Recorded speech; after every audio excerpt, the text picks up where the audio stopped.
Right so आज का हमारा जो टॉपिक है वो है bridging disciplines, the quantum foundations of chemistry. और हमारे स्पीकर हैं doctor Akif Zeb Khan. Doctor Akif material scientist हैं और इनऑर्गेनिक केमिस्ट हैं। 17 साल से ज्यादा इनका एक्सपीरियंस है रिसर्च में, टीचिंग में, इंडस्ट्री में। और मोस्टली इनका जो वर्क है वो है designing advance functional materials, MOF, carbon nano structures, COM, transition metal compound, और जिनका इस्तेमाल होता है एनर्जी स्टोरेज, कैटालिसिस और इन्वायरमेंटल रेमेडिएशन के लिए। Doctor Akif 75 plus peer reviewed articles publish कर चुके हैं। उनका क्यूमुलेटिव इम्पैक्ट फैक्टर 700 है। एच इंडेक्स 30 है, it is a very good H index. और एक साइंटिफिक बुक को भी एडिट कर चुके हैं। इसके अलावा आर्सेनिक रिमूवल फिल्टर के नाम से इनका एक पेटेंट भी है। और चाइना, पाकिस्तान, यूरोप वगैरह में काफी बड़े पैमाने पे काम कर चुके हैं। इसके अलावा इनकी जो खास बात मुझे पसंद है वो है स्टूडेंट्स के लिए ये मेंटरिंग करते हैं। साइंस को खासतौर पर उर्दू दुनिया के लिए आसान बना के पेश करना और ये समझाना कि साइंस क्या है, ये बहुत ज़रूरी है। रिसर्च कैसे होती है और रिसर्च के क्या एवेन्यूज है। तो हमारा जो आज का टॉपिक है उसकी भी मुनासिबत इसी चीज से है कि ना सिर्फ ये कि ये देखा जाए कि केमिस्ट्री की क्वांटम फाउंडेशन क्या है, कैसे मुख्तलिफ साइंटिफिक डिसिप्लिन आपस में मिलते हैं, बल्कि रिसर्च की दुनिया में क्या हो रहा है। और इसके लिए फिर जो स्टूडेंट्स हैं जो आगे अपना करियर जो है वो इंटरडिसिप्लिनरी फील्ड्स के अंदर जाना चाहते हैं, उनके लिए भी हम डॉक्टर साहब से चाहेंगे कि हमारी रहनुमाई फरमाएं। तो over to you sir, you can start now. Thank you, Ali Bhai, for your kind introduction. So, start करते हैं इसको। मैं फुल स्क्रीन कर दूं तो फिर मुझे पार्टिसिपेंट्स नजर आएंगे। ठीक।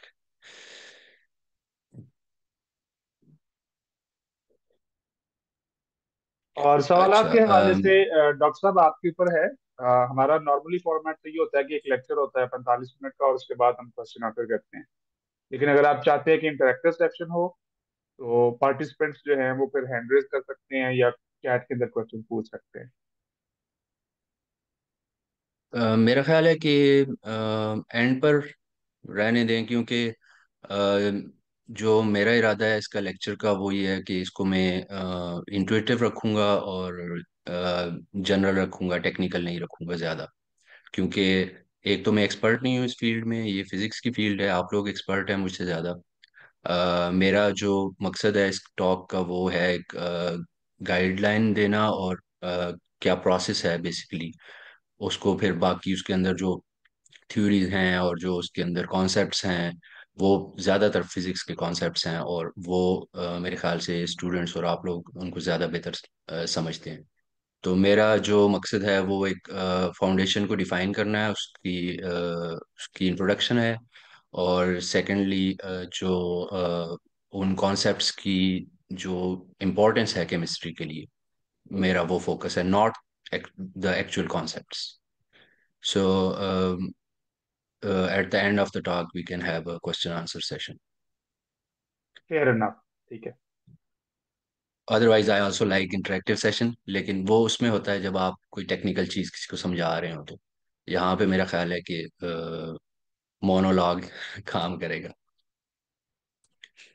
So okay, let's start. Ali भाई ने इंट्रोडक्शन मेरा करवा दिया। ये थोड़े से मेरे डिग्रियों की लाइन है।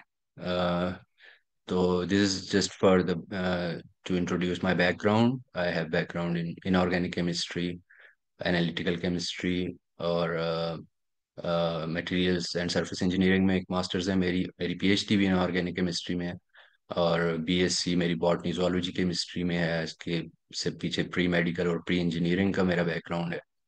फिर मैंने इंडस्ट्री में थोड़ा सा टाइम, 2-3 साल फार्मास्यूटिकल इंडस्ट्री में गुजारे थे। फिर उसके बाद में दोबारा एकेडेमिया में आ गया था 2009 ऑनवर्ड्स अभी तक। नस्ट में मैंने मेरी जॉब थी 5-6 साल, फिर पीएचडी और उसके बाद पोस्ट डॉक्स, और currently I am senior researcher and Marie Curie fellow in university in Germany. So okay, this is the outline. ये हमारी आउटलाइन है कि कैसे एटम जो है उसकी उसको हमने वो डिस्कवर किया, और कैसे हमें पता चला कि इतनी छोटी सी चीज जो है उसने वो हर चीज का माखज है।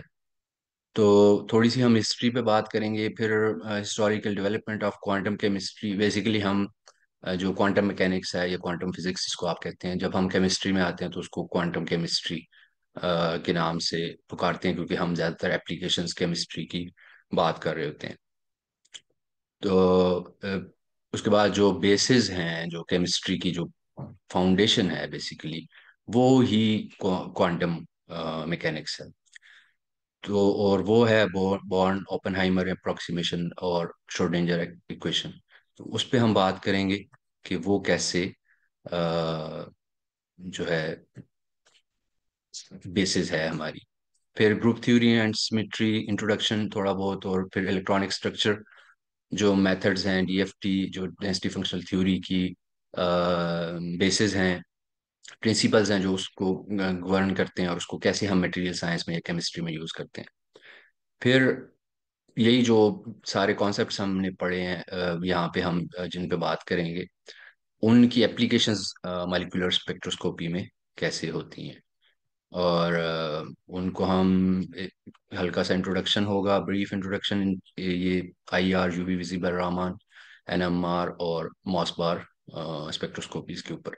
और फिर सॉलिड स्टेट फिजिक्स में क्या एप्लीकेशंस हैं, how quantum mechanics govern the principles of band theory in materials and solid state physics and solid state chemistry। फिर कैटालिसिस जो है उसकी एग्जांपल्स कुछ मैं बताऊंगा, और वो कैसे काम करते हैं। So first of all,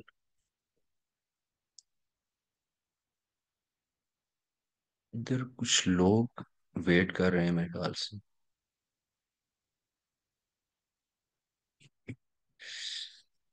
so chemistry है क्या चीज, और फिजिक्स क्या चीज है, और ये क्या आपस में कंपिटिटर्स हैं या एक कम्प्लीमेंट्री फील्ड्स हैं, ये पहले समझना मेरे ख्याल से इम्पोर्टेंट है।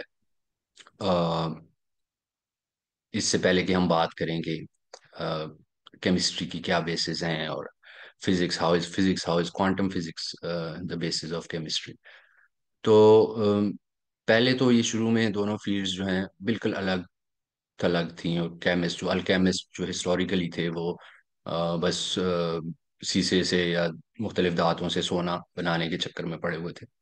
और वहां से केमिस्ट्री का एक तरह से आप कह सकते हैं कि क्यूरियोसिटी डेवलप हुई, जबकि फिजिक्स जो थी वो मैकेनिक्स और मोशन और जो फोर्सेस हैं ज़्यादातर उन्हीं चीज़ों को डील करती थी।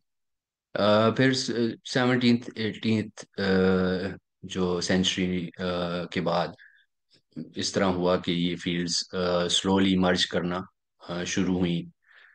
फिर फिजिक्स जो है वो केमिस्ट्री के डोमेन को डिफाइन करना शुरू किया, जब इलेक्ट्रॉन डिस्कवर हुआ, प्रोटॉन, न्यूट्रॉन, एटम की जो मॉडल्स हैं डिफरेंट, और जिन पे आगे हम बात करेंगे। और जब वो एक फाउंडेशन फिजिक्स ने सेट करना स्टार्ट की, और वो क्लासिकल फिजिक्स से जो शिफ्ट आया मॉडर्न फिजिक्स की तरफ, और फिर क्वांटम की तरफ, तो ये दोनों फील्ड्स बीच में बिल्कुल मर्ज हो गई। फिर उसके बाद दोबारा ये सेपरेट हो गई थोड़ी सी। और उसके बाद जब ये ज़्यादातर काम फिजिक्स में, और जो फिजिक्स के बुनियादी कॉन्सेप्ट्स थे उनमें होना शुरू हुआ। और फिर 1950s और 60s के बाद दोनों फील्ड्स दोबारा से बहुत सारे एरियाज में मर्ज हो गई हैं। और अब जो हमारे पास जो केमिस्ट्री है या फिजिक्स में जो सॉलिड स्टेट फिजिक्स वगैरह की फील्ड्स हैं, ऑप्टिक्स हैं, स्पेक्ट्रोस्कोपी है, तो उनमें बहुत ज़्यादा जो है मल्टी डिसिप्लिनरी अप्रोच है, और वहाँ पे सारी फील्ड्स मर्ज कर जाती हैं, फिजिक्स, मैथमेटिक्स, केमिस्ट्री, बायोलॉजी। तो केमिस्ट्री बेसिकली चेंजेस जो होती हैं मैटर की एक स्टेट से दूसरी स्टेट में केमिकल चेंजेस जिनको हम कहते हैं उनको डिफाइन करती है, not physical changes but we also talk about physical changes जो स्टेट्स ऑफ मैटर्स हैं और थर्मोडायनेमिक्स हैं, ये सारा कुछ बिकॉज वो भी इम्पोर्टेंट है हमारे लिए और बहुत ज़्यादा इम्पोर्टेंट है, क्योंकि हमारी जो जिस तरह केमिस्ट्री में एक बुनियादी इक्वेशन आ रही है इक्वेशन जो कि रिएक्शंस को गवर्न करती है, बेसिकली जो टेम्परेचर डिपेंडेंस रिएक्शंस की बताती है, वो काइनेटिक्स और थर्मोडायनेमिक्स हम उसके ज़रिए डिफाइन करते हैं। तो उसमें ये फिजिकल पैरामीटर्स बहुत इंपॉर्टेंट होते हैं। फिर फिजिक्स जो है वो मैटर और एनर्जी और उनके एक्शंस जो हैं उनको आपस में आपको पता ही होगा कि क्या डेफिनेशन है। फिर लेकिन ये अब चेंजेस जो हैं, कौन सी चेंजेस हैं, कौन सी चेंजेस फिजिकल हैं, कौन सी केमिकल हैं और कौन सी किस फील्ड के लिए इंपॉर्टेंट है, ये आप कंप्लीटली इनको सेपरेट नहीं कर सकते, क्योंकि ये खास तौर पे केमिस्ट्री में ये जितने भी फिजिक्स के कॉन्सेप्ट्स हैं वो बहुत इंपॉर्टेंट होते हैं। तो फिर उसके नतीजे में हमारे पास इंटरडिसिप्लिनरी फील्ड्स बनती हैं, जैसे physical chemistry, inorganic chemistry, analytical chemistry, chemical physics, materials chemistry, solid state physics, quantum mechanics, catalysis और फोटोकेमिस्ट्री।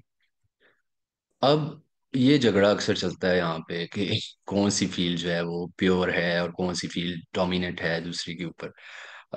ये कार्टून है, इसमें आप देख सकते हैं कि साइकोलॉजी वाले सोशियोलॉजी को कह रहे हैं, वालों को कह रहे हैं, और बायोलॉजी वाले उनको कह रहे हैं कि साइकोलॉजी अप्लाइड बायोलॉजी है।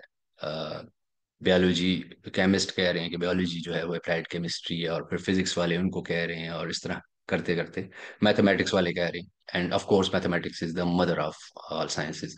लेकिन अगर हम इस लॉजिक से चलते जाएं तो फिर मैथमेटिक्स की जो बेसिस हैं वो लॉजिक की डिफाइन बेसिस पर हैं, जो कि फिलॉसफी है।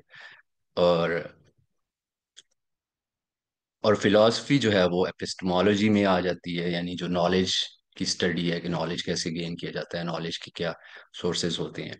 अब वो जो सोर्सेज डिफाइन करते हैं वो भी फिलॉसफी में ही फिलोसफिकली हम डिफाइन करते हैं, तो ये यहाँ पर एक चक्कर सा बन जाता है।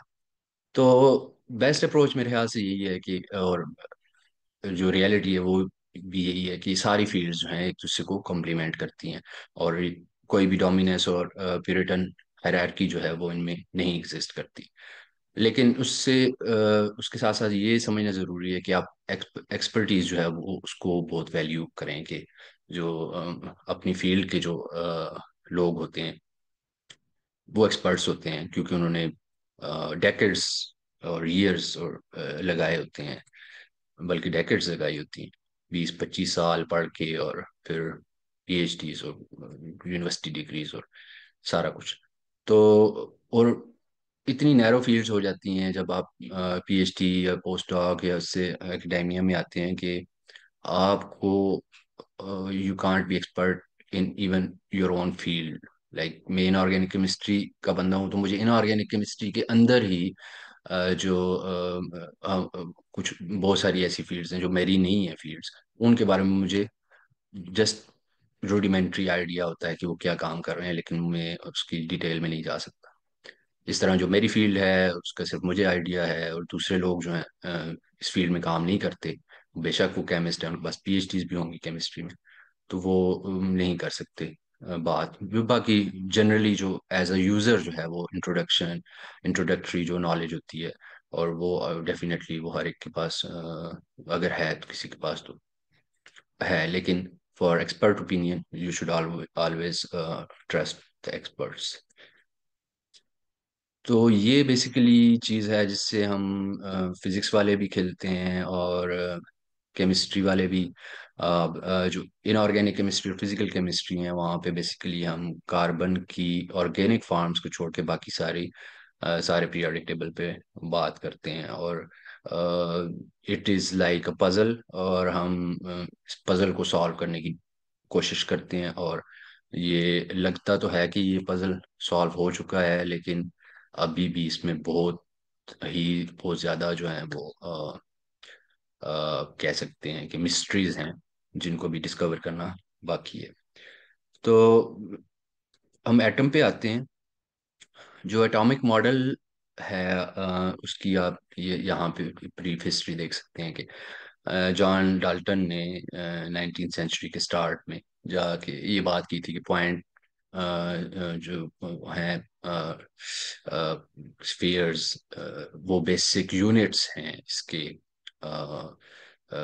तमाम मैटर्स के, और वो हर चीज़ के अपने अपने होते हैं, और उनकी प्रॉपर्टीज सेम होती हैं।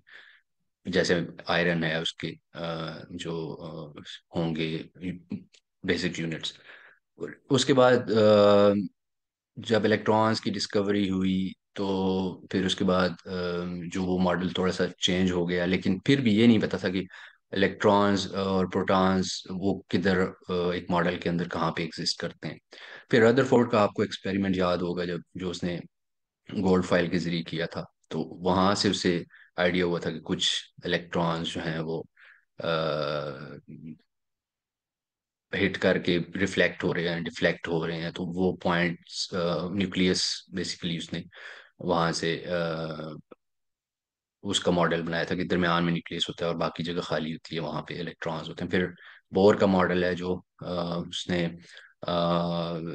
ऑर्बिटल्स की थ्योरी दी थी कि फिक्स्ड एनर्जी ऑर्बिटल्स होते हैं स्टेबल, एक न्यूक्लियस के इर्द गिर्द, और उनके दरमियान डिफरेंट एनर्जीज होती हैं, एनर्जी लेवल्स होते हैं, और वो एक शेल से या एक ऑर्बिट से दूसरे ऑर्बिट में जब जंप करते हैं तो वो एनर्जी गेन करते हैं, और जब वापस आते हैं तो एनर्जी लूज करते हैं। लेकिन इसका model, although it didn't work on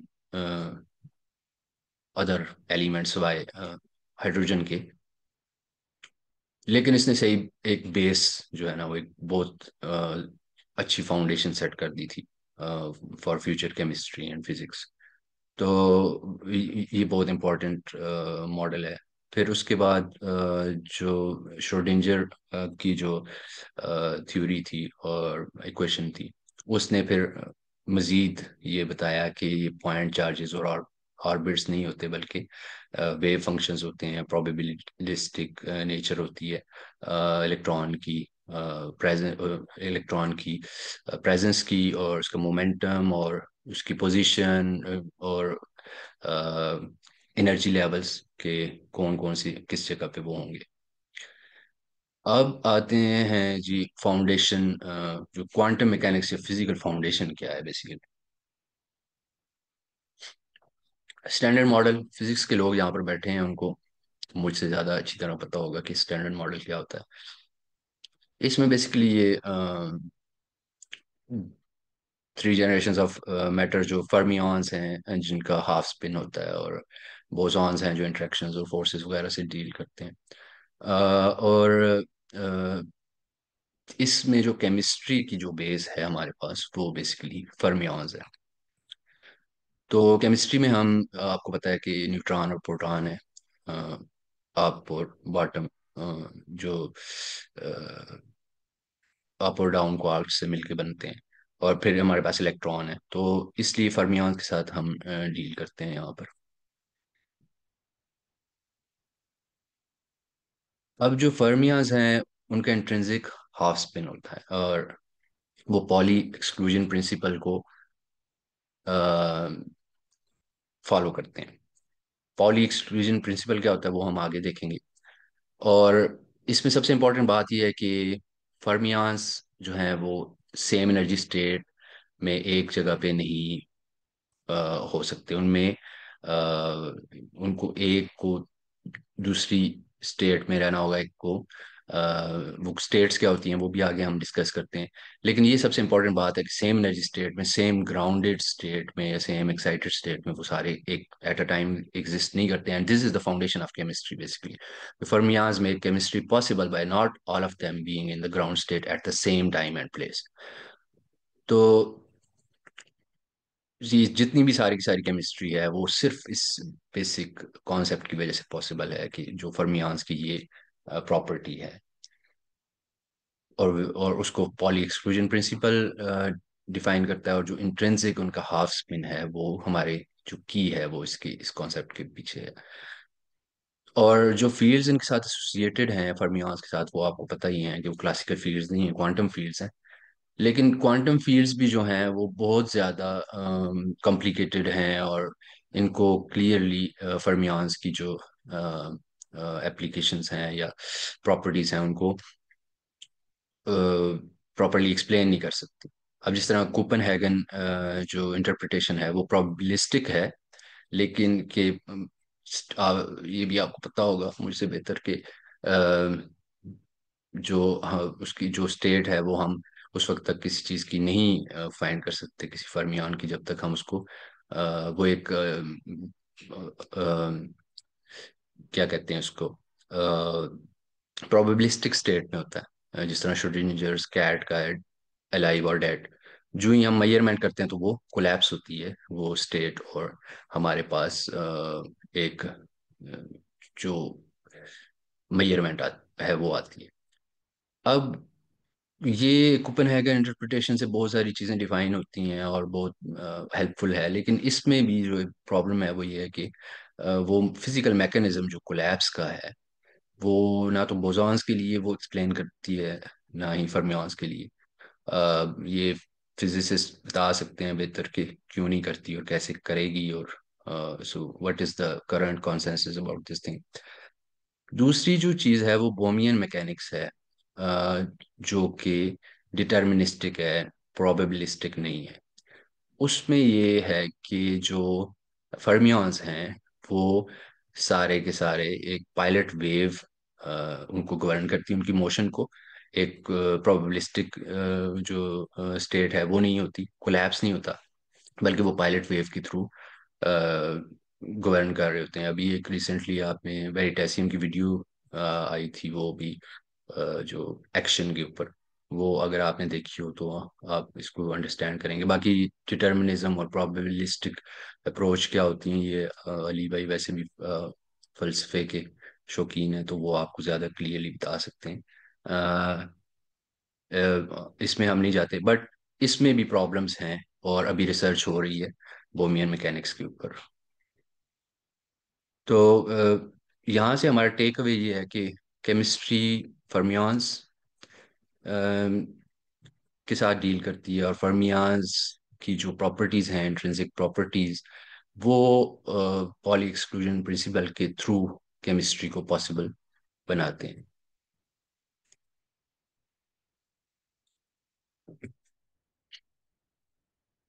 अब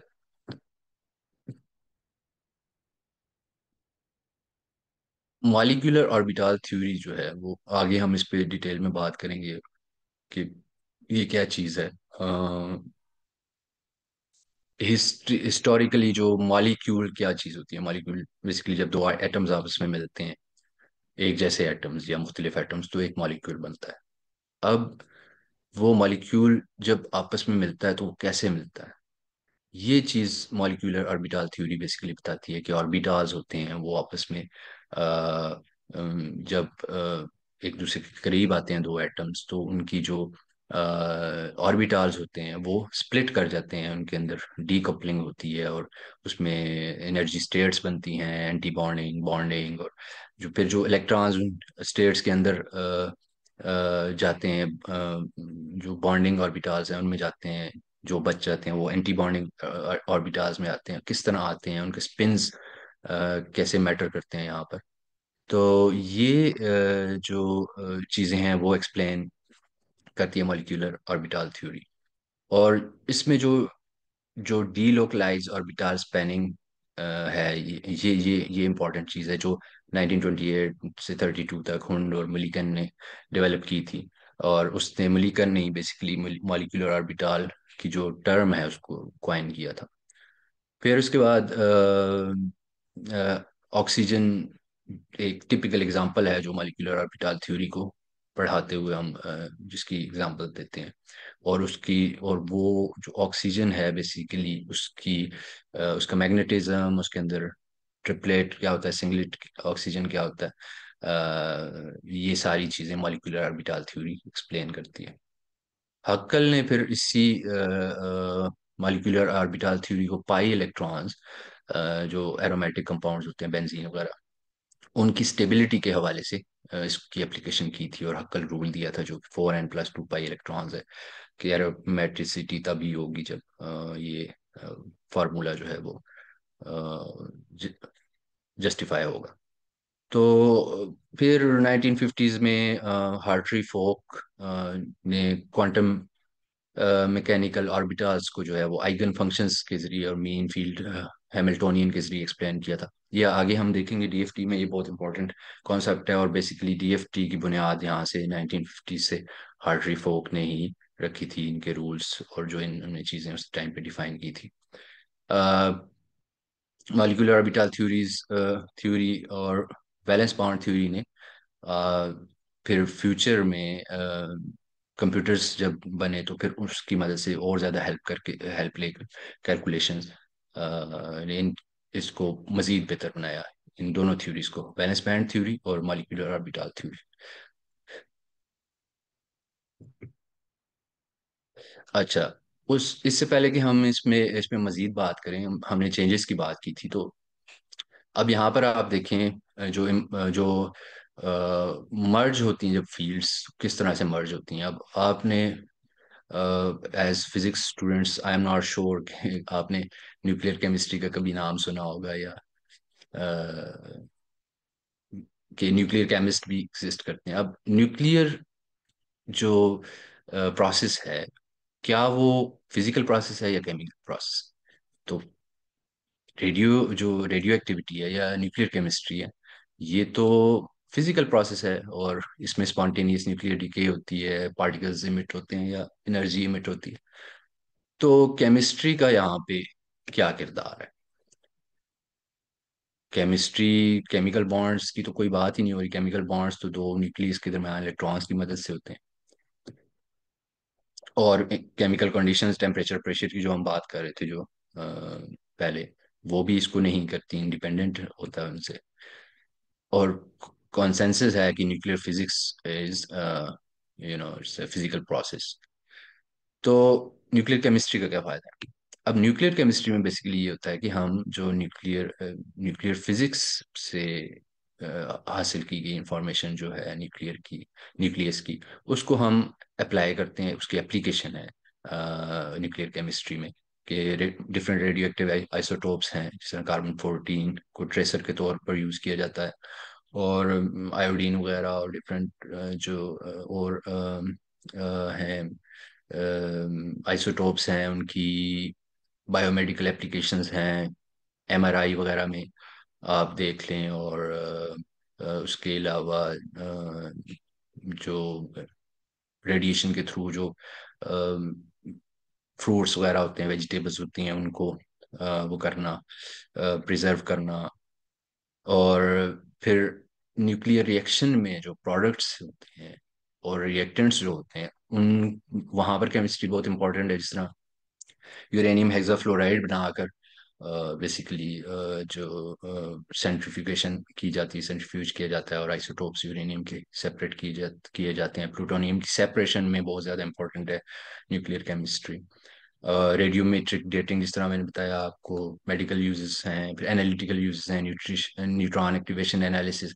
हम इवन केमिस्ट्री में हमारी एप्लीकेशंस जो हैं वो पार्टिकल एक्सीलरेटर्स के साथ भी होती हैं, कि उसमें हम जो डीके वगैरह जो फोटोकेमिस्ट्री में हम उसकी मदद से हम डिफरेंट एटम्स की कॉन्सेंट्रेशंस, उनकी क्वालिटेटिव एनालिसिस, क्वांटिटेटिव एनालिसिस भी करते हैं। इन्वायरमेंटल केमिस्ट्री में एप्लीकेशंस है। तो इंटरडिसिप्लिनरी रोल है न्यूक्लियर फिजिक्स और केमिस्ट्री जो है वो ब्रिज करती हैं इसको। फिर न्यूक्लियर वेस्ट और रेडियो एक्टिव वेस्ट जो है उनका जो उनकी स्टडी जो है, और उनको कैसे वो करना है, नुकसान से बचाना है रेडियो एक्टिव वेस्ट के, तो उसमें फिर केमिस्ट्री की एप्लीकेशन आ जाती है। इस पे हमारा एक पेपर भी था, जिसमें जो फोकुशिमा में जो हुआ था, न्यूक्लियर फेलियर हुआ था, उसमें उस वाटर में, जो सी वाटर था वहां पर सारे आइसोटोप्स वगैरह चले गए थे, वो पोल्यूट हो गया, तो उसकी रिमूवल कैसे वाटर से की जाती, उन आइसोटोप्स की कुछ स्टडीज हमने की थी कि कैसे उनको वाटर से रिमूव किया जाए, आइसोटोप्स, रेडियो एक्टिव आइसोटोप्स को, सीजियम वगैरह। अच्छा, जो क्वांटम केमिस्ट्री की जो बुनियाद है वो मैंने आपको जिस तरह पहले से पहले बताई है, ये भी थोड़ी सी एक वैलेंस बॉन्ड की थ्योरी की जो एप्लीकेशन, वो हिस्ट्री है, जिस तरह मॉलिक्यूलर ऑर्बिटल की थी, उसमें बेसिकली क्वांटम कैलकुलेशंस जिस तरह हिटलर और लंदन ने 1927 में की थी, और कोवेलेंट बॉन्ड को डिस्क्राइब किया था। फिर पॉलिंग जो है, लाइनस पॉलिंग जो था, उसने हाइब्रिड ऑर्बिटल्स sp sp2 और रेजोनेंस वगैरह, ये वैलेंस बॉन्ड थ्योरी की एक्सप्लेन की थी। नेचर ऑफ केमिकल बॉन्ड ने क्वांटम मैकेनिकल कॉन्सेप्ट्स जो हैं केमिस्ट के लिए बहुत, वो डिफाइन किए थे।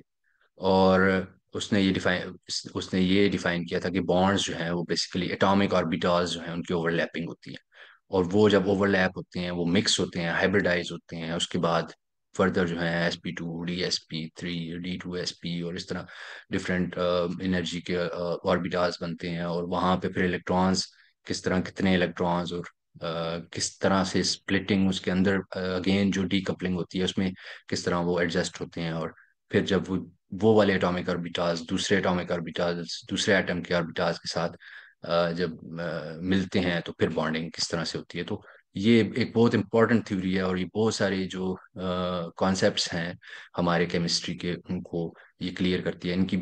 इसकी बेसिस के ऊपर हम मटेरियल्स डिजाइन करते हैं, इसकी बेसिस के ऊपर हम मटेरियल्स को एक्सप्लेन करते हैं, उनको स्टडी करते हैं। और इसकी बेसिस जो है बैलेंस बॉन्ड थ्योरी की, वो श्रोडिंगर इक्वेशन है। कैसे हैं वो आगे हम डिस्कस करेंगे। और सेकेंडली बॉर्न ओपनहाइमर अप्रोक्सीमेशन है, ये बहुत इंपॉर्टेंट है, ये बेसिक प्रिंसिपल आप कह सकते हैं केमिस्ट्री का है। ये ओपनहाइमर, वही ओपनहाइमर है आपके मैनहट्टन प्रोजेक्ट वाले, जिनकी अभी एक मूवी भी आई थी ओपनहाइमर के नाम से। और फिर फ्रैंक कॉन्डन प्रिंसिपल है, जो फर्दर उन बेसिस को, इसको बॉर्न ओपनहाइमर अप्रोक्सीमेशन को डिफाइन करता है। तो ये बेसिक जो आप कह सकते हैं कि ये तीन चीजें केमिस्ट्री की फाउंडेशन हैं। अब है क्या चीज बेसिकली बॉर्न ओपनहाइमर अप्रोक्सीमेशन।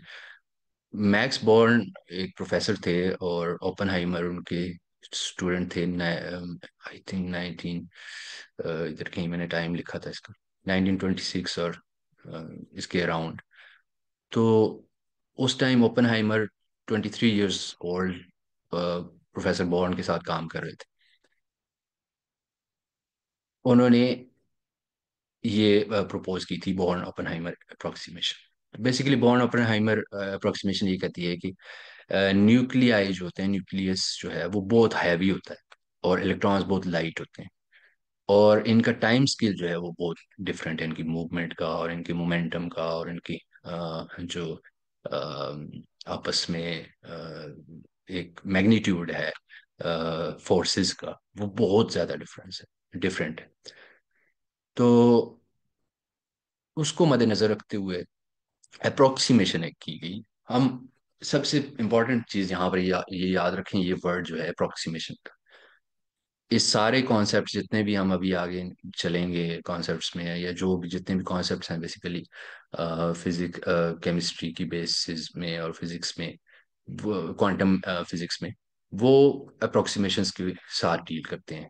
तो अप्रोक्सीमेशन क्या होती है कि आप जो एक मैथमेटिकल एक गैस आप कह सकते हैं, वो लेते हैं, और उसको एक जनरलाइज करते हैं, और आप कह सकते हैं एवरेज करते हैं उसको। तो एक एक हाइपोथेसिस होता है, और उसकी बेस के ऊपर फिर आप आगे उसको कंफर्म करते हैं मैथमेटिकली। तो यहाँ पर उन इसकी लॉजिक जो थी, ये यही थी बॉर्न ओपनहाइमर अप्रोक्सीमेशन की, कि न्यूक्लियाई की पोजीशंस फिक्स हैं, और इलेक्ट्रॉनिक श्रोडिंगर इक्वेशन जब आप सॉल्व करते हैं, तो वो जो इन दोनों की जो इलेक्ट्रॉनिक और न्यूक्लियर पार्ट्स हैं, इन दोनों का प्रोडक्ट होता है, उससे आप एक टोटल वेव फंक्शन डिराइव करते हैं। तो न्यूक्लियाई की पोजीशन, फिक्स्ड न्यूक्लियाई की पोजीशन जो हैं, वो बेसिकली बॉर्न ऑपनहाइमर अप्रोक्सीमेशन है। तो इसके नतीजे में हमारे पास पोटेंशियल एनर्जी सर्फेसेस बनती हैं, और इलेक्ट्रॉनिक एनर्जी जो है वो न्यूक्लियर कोऑर्डिनेट्स की का फंक्शन होती है। बेसिकली इसके कहने का ये मतलब है, हम एक इंट्यूटिव फॉर्म में ये कह सकते हैं कि जो न्यूक्लियस है वो एक जगह पे अपनी जगह पे रुका हुआ है, और जो इलेक्ट्रॉन्स हैं वो इसके इर्द गिर्द घूम रहे हैं, और वो जो मूव कर रहे हैं, या जो भी आप जिस तरह से जो भी मॉडल आप अपने जहन में रख के उसको करते हैं, या वो उनकी एग्जिस्टेंस जो है वहाँ पे एक प्रोबेबिलिस्टिक मैनर में ऑर्बिटाज में है, वो जो डिस्टेंस है उसका फ्रॉम न्यूक्लियस, उसके ऊपर डिपेंड करते हैं बॉन्ड लेंथ वगैरह पे। तो उसके नतीजे में एक पोटेंशियल एनर्जी सर्फेसिस क्रिएट होती हैं, और उन पोटेंशियल एनर्जी सर्फेसिस की एक ग्राउंड स्टेट होती है, जिसको आप जो आप कह सकते हैं कि और वो न्यूक्लियस के की पोजीशन के हवाले से तय होती है। यानी ये एक न्यूक्लियस है, और उसके बाद उसके ऊपर डिफरेंट एनर्जी स्टेट्स हैं, और उनके अंदर इलेक्ट्रॉन्स एग्जिस्ट करते हैं। तो बेसिकली ये बॉर्न ओपनहाइमर अप्रोक्सीमेशन थी, जो कि सारी की सारी बेसिस जो केमिस्ट्री की या एटॉमिक मॉडल की, इसके ऊपर है। फिर फ्रैंक कॉन्डन प्रिंसिपल ने फर्दर इसको ये एलेबोरेट किया कि जो इलेक्ट्रॉनिक ट्रांजिशंस है वो बहुत फास्ट, वो न्यूक्लियर ट्रांजिशन से बहुत ज़्यादा फास्ट हैं, और इसलिए हमें जब इलेक्ट्रॉनिक ट्रांजिशंस को हम स्टडी करते हैं तो उसके ऊपर जो न्यूक्लियस का इम्पैक्ट है वो इतना ज़्यादा नहीं होता। बेसिकली आप कह सकते हैं कि बॉर्न अपना हाइमर अप्रोक्सीमेशन में केमिस्ट ने ये फर्ज कर लिया कि न्यूक्लियस जो है वो बस टिक कर अपनी जगह बैठा हुआ है, हमारा उसके साथ कोई लेना देना नहीं है, हमने जो भी करना है वो इलेक्ट्रॉन्स के साथ करना है। इलेक्ट्रॉन्स की उस न्यूक्लियस की साथ उससे जो डिस्टेंस है या उसके साथ जो एनर्जी का डिफरेंस है, ये चीज़ें जो है वो तय करेंगी कि केमिस्ट्री कैसे काम करती है, न्यूक्लियस के अंदर क्या हो रहा है, न्यूक्लियस के न्यूक्लियस की और क्या प्रॉपर्टीज हैं, और उसमें एनर्जीज हैं या इंटरेक्शंस हैं या वीक फोर्सेस और स्ट्रॉन्ग फोर्सेस वट, उसके साथ हमारा कोई लेना देना नहीं है। ये हमारी जो बेसिक बॉर्न ओपेनहाइमर अप्रोक्सीमेशन है, जो कि एक फिजिसिस्ट ने दी थी, दो फिजिसिस्ट ने।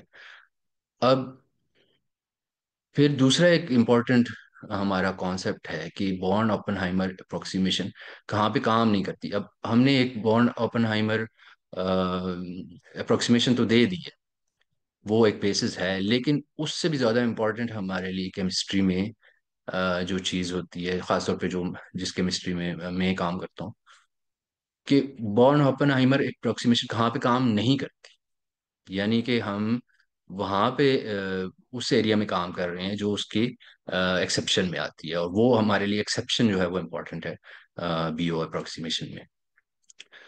तो उसमें ये होता है कि नॉन डायबिटिक कपलिंग होती है, जो हमने अभी बात की थी कि जो हमारे पास एनर्जी स्टेट्स हैं, जो पोटेंशियल एनर्जी सर्फेसेस हैं, इन इनकी ये सिर्फ एग्जिस्ट करती हैं बीओ अप्रोक्सीमेशन में, कि एक न्यूक्लियस है और उसके साथ वो हर इलेक्ट्रॉन की या हर ऑर्बिटल की अपनी अपनी अपनी उसके साथ बॉन्ड लेंथ है, या दूसरे एटम के साथ बॉन्ड लेंथ है, या जो भी है। लेकिन जब ये इंटरसेक्ट करती हैं इलेक्ट्रॉनिक स्टेट्स, तो वहां पर हमारे पास जो फिनोमिनन होते हैं, कॉनिकल इंटरसेक्शंस, जहाँ पे पीईएस इंटरसेक्शन होती है डिफरेंट, वहां पे हमारे पास इलेक्ट्रॉनिक स्टेट्स चेंज हो जाती हैं, और उनके अंदर कपलिंग और डीकपलिंग और मुख्तलिफ किस्म की स्टेट्स बनती हैं। फिर उनके दरमियान जो इलेक्ट्रॉन्स की ट्रांजिशन होती है वो बहुत इंपॉर्टेंट होती है। उसकी बेसिस के ऊपर सारी की सारी स्पेक्ट्रो स्कोपी है, उसके ऊपर पूरी फोटोकेमिस्ट्री है, उसके ऊपर क्वांटम इलेक्ट्रॉनिक्स है, और केमिकल रिएक्शंस जो है, कैटालिसिस वगैरह, वो सारे इस कॉन्सेप्ट के ऊपर गवर्न करते हैं कि कहाँ पे जो बीओ है वो फेल हो रही है, और उसको हम कहते हैं नॉन ए डायबिटिक कपलिंग। इसके ऊपर ये रीडिंग्स हैं, कुछ इनके लिंक्स मैंने दिया हुआ है, मैं अली भाई से ये उनको सेंड करूंगा प्रेजेंट, ये पीपीटी, तो वो डिस्क्रिप्शन में भी डाल डाल देंगे बाद में, यूट्यूब वगैरह में आप देख भी सकते हैं अगर आपने फर्दर रीडिंग करनी है। तो इसमें जो नॉन डायबिटिक कपलिंग है उसको बड़ी अच्छी तरह इस लिंक पे एक्सप्लेन किया गया है। अब हम आते हैं श्रोडिंगर इक्वेशन। एज फिजिसिस्ट आपने श्रोडिंगर इक्वेशन पे बहुत काम किया होगा, और उसमें बेसिकली आप जब काइनेटिक एनर्जी के जो कंपोनेंट है, जो पोटेंशियल एनर्जी कंपोनेंट्स हैं, उनको बेसिकली आप कंबाइन कर रहे होते हैं। लेकिन जब हम केमिस्ट्री में आते हैं तो फिर हम हमारे पास केमिस्ट्री में बहुत सारी डिफरेंट टाइप्स की इंटरेक्शंस होती हैं जो कि हमने कंसिडर करनी होती हैं, जिनमें न्यूक्लियस की इलेक्ट्रॉन के साथ, इलेक्ट्रॉन की दूसरे इलेक्ट्रॉन के साथ, इलेक्ट्रॉन की न्यूक्लियस के साथ, ये जो है मुख्तलिफ किस्म की इंटरेक्शंस हैं। और इनके हम जो है वो हैमिल्टोनियन फंक्शंस जो हैं वो उनकी अप्रोक्सीमेशन करते हैं, उनको कैलकुलेट करते हैं। तो वो हमारे पास जो श्रोडिंगर इक्वेशन है उसकी फॉर्म कुछ इस तरह की बन जाती है।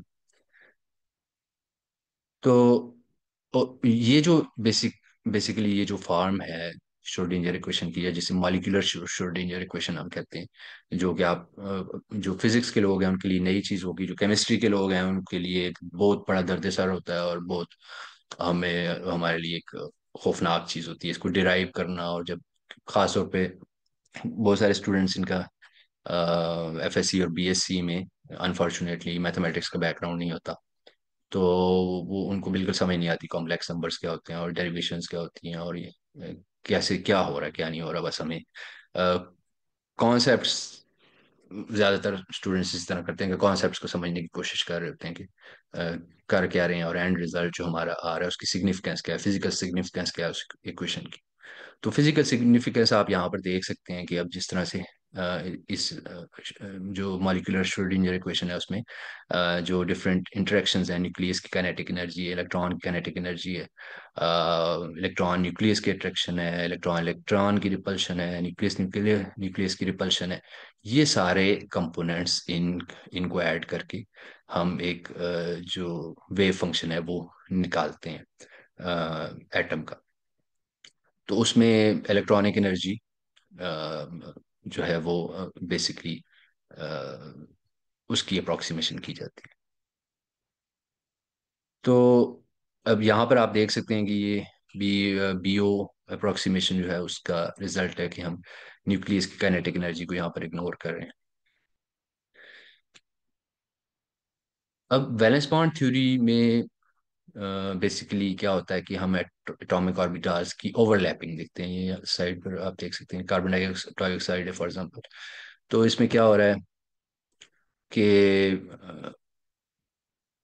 आपके पास दरमियान में कार्बन है और यहाँ पर दो ऑक्सीजन है साइड पे, और इसके अंदर जो ऑर्बिटल्स हैं, एटॉमिक ऑर्बिटल्स हैं, एस और पी और डी, वो क्या करते हैं आपस में ओवरलैप करते हैं। जब उनकी डायरेक्ट ओवरलैप होती है हेड ऑन, तो वहां पर हमारे पास सिग्मा बॉन्ड्स बनते हैं। जब उनकी पैरेलल ओवरलैपिंग होती है, जब वो एक दूसरे के साथ पैरेलल पैरेलल होते हैं, तो वो पाई बॉन्ड्स होते हैं। और फिर ये जो सिग्मा और पाई बॉन्ड्स हैं, फिर जब हम उनकी डिटेल में जाते हैं वो कितनी टाइप्स के होते हैं, और उसको फिर उसमें जो उनके दरमियान इलेक्ट्रॉन्स किधर जाएंगे, सिग्मा बॉन्ड में कितने होते हैं, पाई बॉन्ड में कितने होते हैं। तो ये सारी डिटेल्स जो हैं ये हमें बहुत अच्छी तरह से बॉन्डिंग एक्सप्लेन करती है, जो खासतौर पे ऑर्गेनिक केमिस्ट्री में इसकी वैलेंस बॉन्ड थ्योरी, उसकी बेसिस सारी इस पे सेट होती हैं। मॉलिक्यूलर ऑर्बिटल थ्योरी की जो एप्लीकेशंस हैं वो फिर इनऑर्गेनिक केमिस्ट्री, फिजिकल केमिस्ट्री में आ जाती हैं, और वहाँ पर हम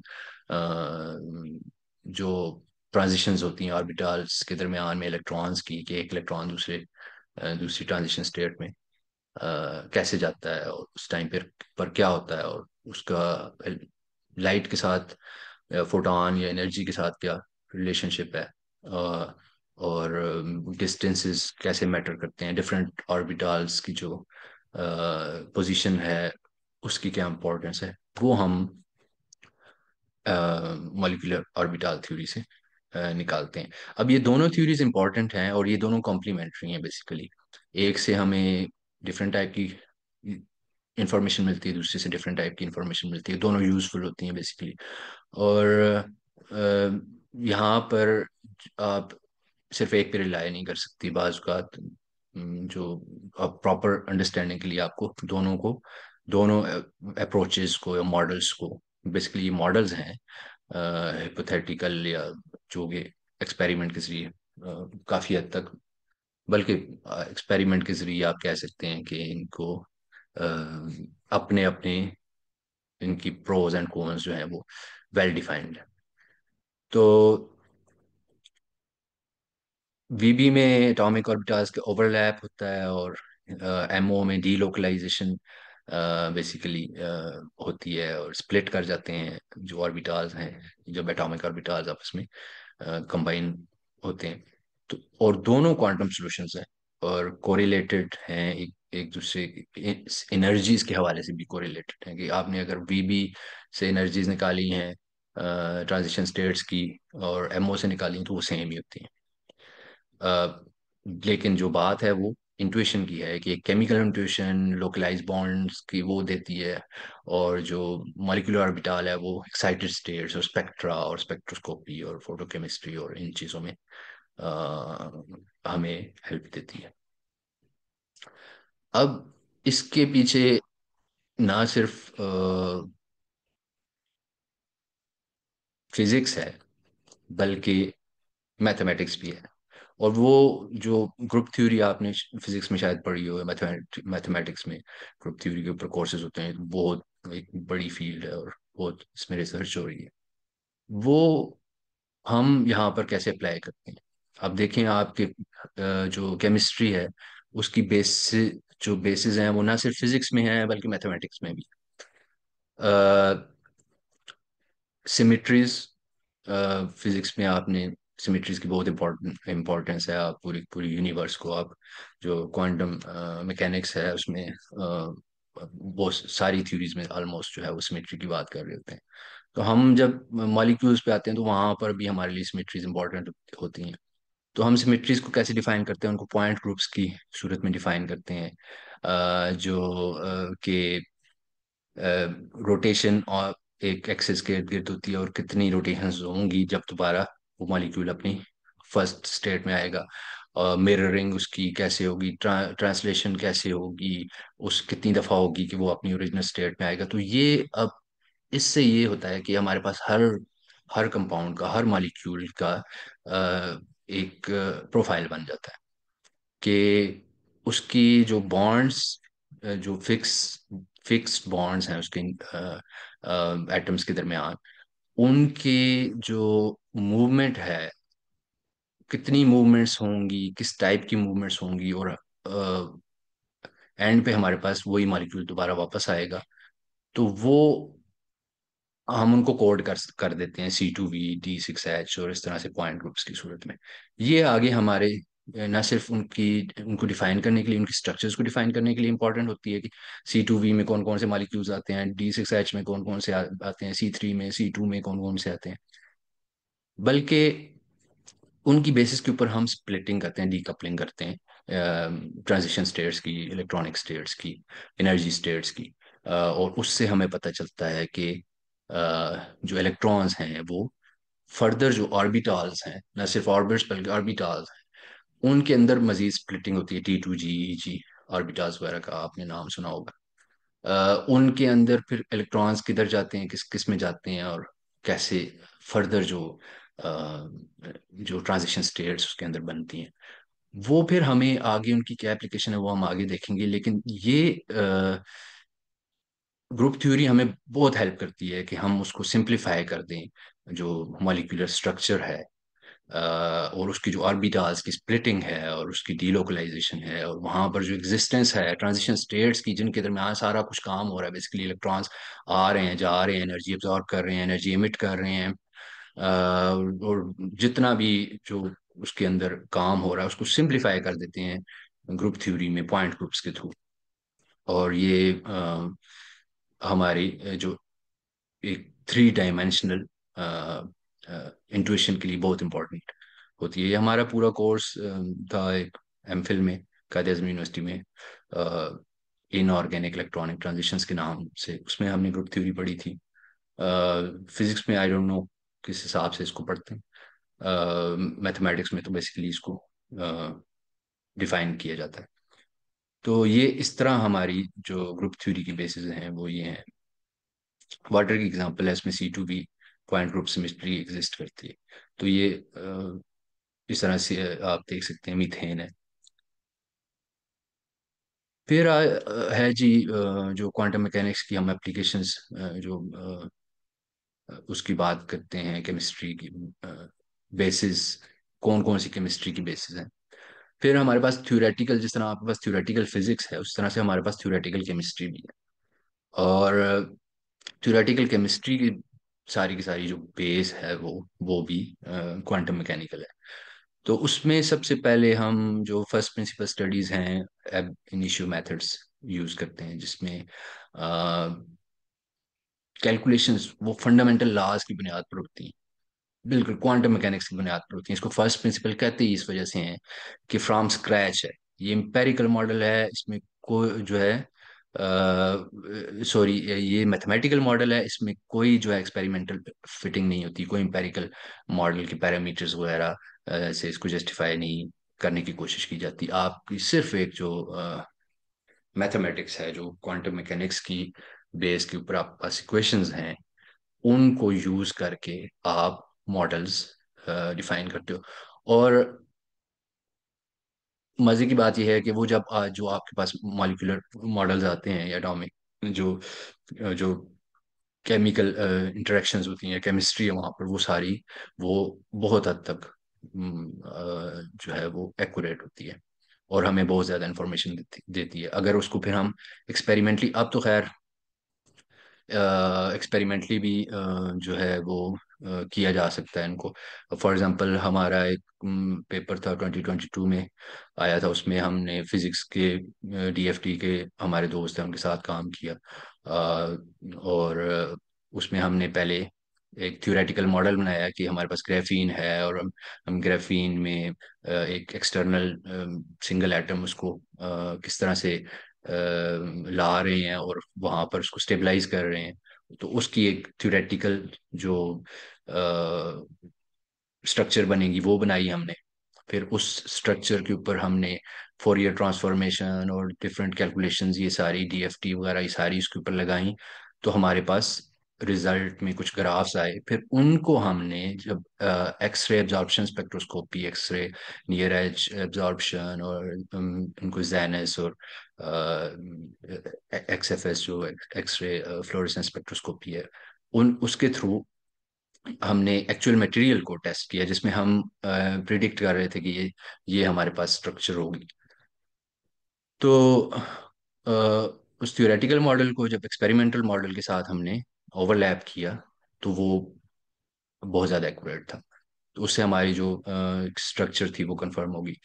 तो थियोरेटिकल केमिस्ट्री की इतनी ज़्यादा इंपॉर्टेंस है, और अब तो जो हमारे मटेरियल केमिस्ट्री में जितना भी काम हो रहा है उसमें इसको एक ज़रूरी चीज़ समझा जाता है कि आप कॉम्प्लीमेंट करें अपने रिजल्ट्स को, कंफर्म करें थियोरेटिकल केमिस्ट्री के थ्रू। कैसे करते हैं वो आगे हम देखते हैं, अभी टाइम हमारे पास कम है थोड़ा सा। तो कंप्यूटेशनल मेथड्स, इनकी जो बेसिस हैं वो, जैसे आपको पहले बताया था कि हार्ट्री फोक के जो मेथड्स हैं उसमें वो बेसिस हैं उसकी। तो ये हार्ट्री फोक क्या होता है बेसिकली, ये होता है कि वेव फंक्शन को as a single Slater determinant के तौर पर एवरेज किया जाता है। तो ये आगे नेक्स्ट स्लाइड पे मैं आपको बताता हूँ कि स्लेटर डिटर्मिनेंट क्या होता है।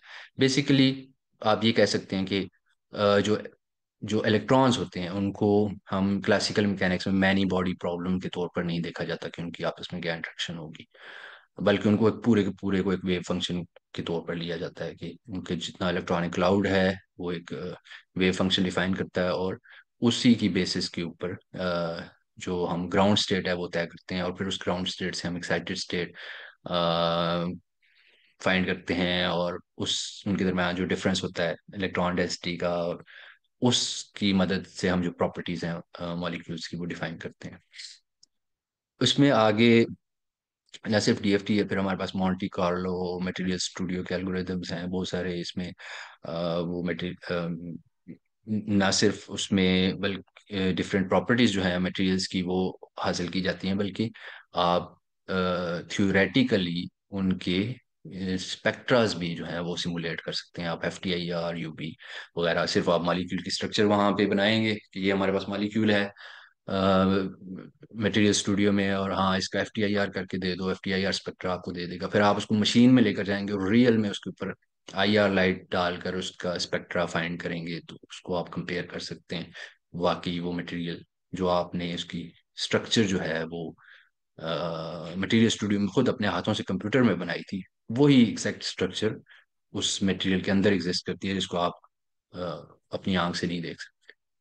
तो ये जो मॉलिक्यूलर मॉडलिंग अब एआई और मशीन लर्निंग वगैरह भी आ गई हैं, तो उससे हमें बहुत ज़्यादा इंफॉर्मेशन मिलती है। और ये सारी की सारी जो कंप्यूटेशनल मेथड्स हैं, अब यहाँ पर आप देखिए मैथमेटिक्स की फील्ड भी जो है वो मर्ज हो रही है, कंप्यूटर साइंस भी है, फिजिक्स भी है। उसकी बेसिक सारी जो बेसिस हैं वो एग्जिस्ट करती हैं क्वांटम मैकेनिक्स में।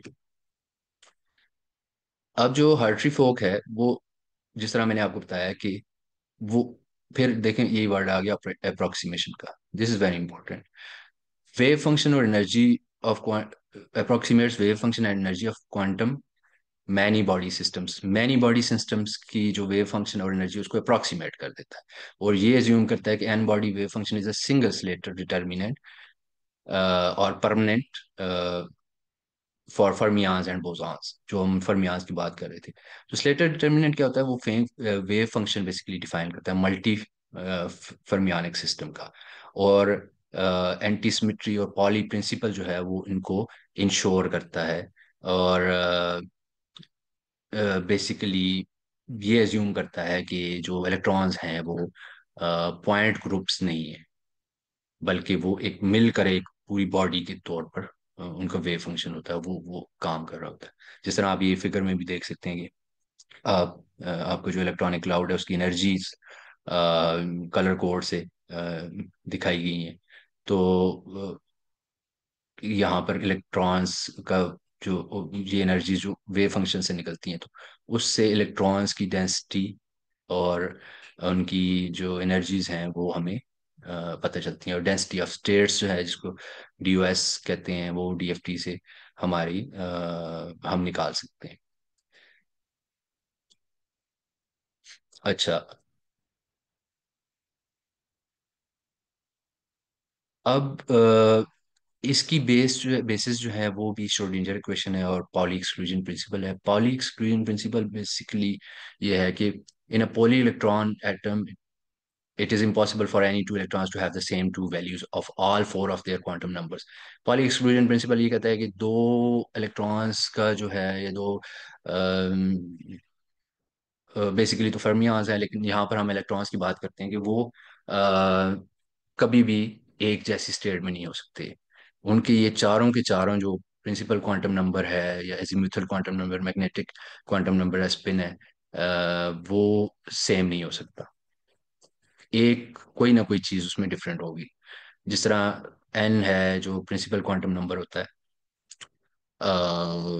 इलेक्ट्रॉन का, फिर हम हमारा वो कौन से ऑर्बिट में एग्जिस्ट करता है, अजीमुथल क्वांटम नंबर, फिर उसकी मैग्नेटिक क्वांटम नंबर और spin quantum number. For example एक ही ऑर्बिटाल के अंदर सारे इलेक्ट्रॉन्स एग्जिस्ट कर रहे हैं, प्रिंसिपल क्वांटम नंबर भी सेम है, अजीमुथल भी सेम है, मैग्नेटिक भी सेम है। तो फिर शर्त यह है कि उनका एटलीस्ट स्पिन जो है वो डिफरेंट होगा। यानी एक अगर +1/1/2 में स्टेट में है, स्पिन में है, तो दूसरा -1/2 में जाएगा, दोनों +1/2 में नहीं रह सकते। तो बेसिकली ये पॉली एक्सक्लूजन प्रिंसिपल ये कहता है। और इसकी बेसिस के ऊपर किस तरह एन एल और हमारे पास एम एल और एम एस डिफाइन होते हैं, ये भी सारी की सारी हमारी क्वांटम मैकेनिक्स की ही फाउंडेशंस के ऊपर, इक्वेशंस के ऊपर और कॉन्सेप्ट्स के ऊपर बेस करते हैं। और मेरे पास कुछ स्लाइड्स थी और डेटा था कि किस तरह से ये जो हमारे क्वांटम नंबर्स हैं ये कैसे बनते हैं, ये इवॉल्व करते हैं, लेकिन वो मुझे डालने का टाइम नहीं मिला, बहुत लंबा हो जाता है ये। आप इनकी आप हिस्ट्री, अगर आप इनकी जो फाउंडेशंस हैं उनको स्टडी करना चाहते हैं कि प्रिंसिपल क्वांटम नंबर्स क्या होते हैं, कैसे डिफाइन हुए हैं और कैसे बने हैं, तो वो आप देख सकते हैं।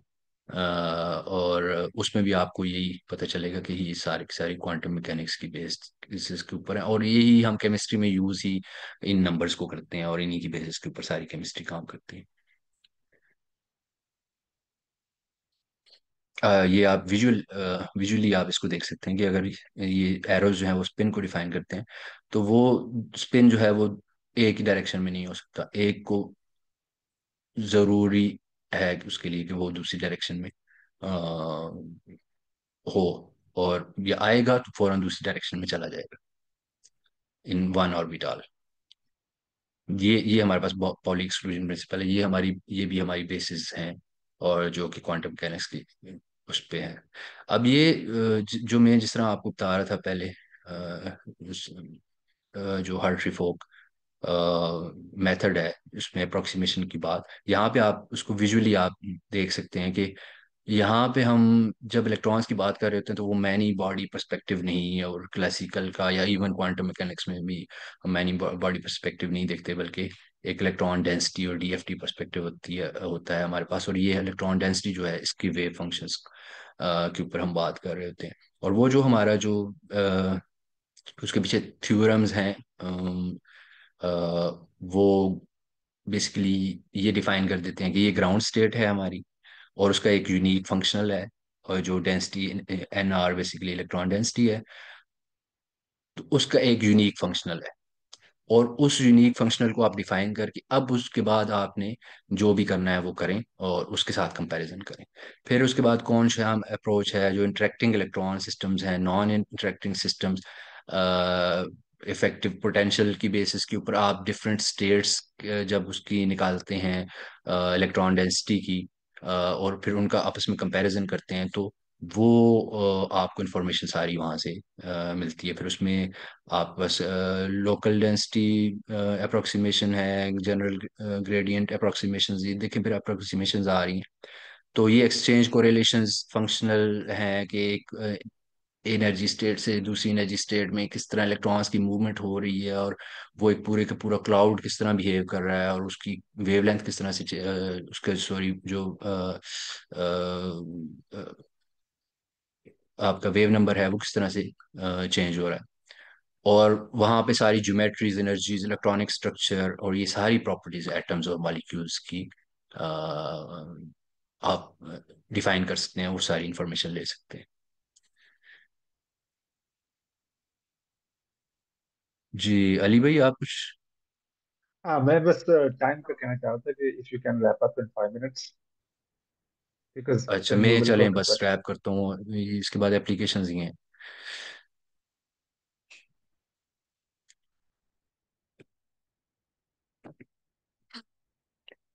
ये जिस तरह मैंने आपको बताया 1950s 60s से डीएफटी, और प्रेजेंटली अभी तक ये काम हो रहा है। जो ये डीएफटी की ब्रीफ हिस्ट्री है। तो एप्लीकेशंस के ऊपर आते हैं।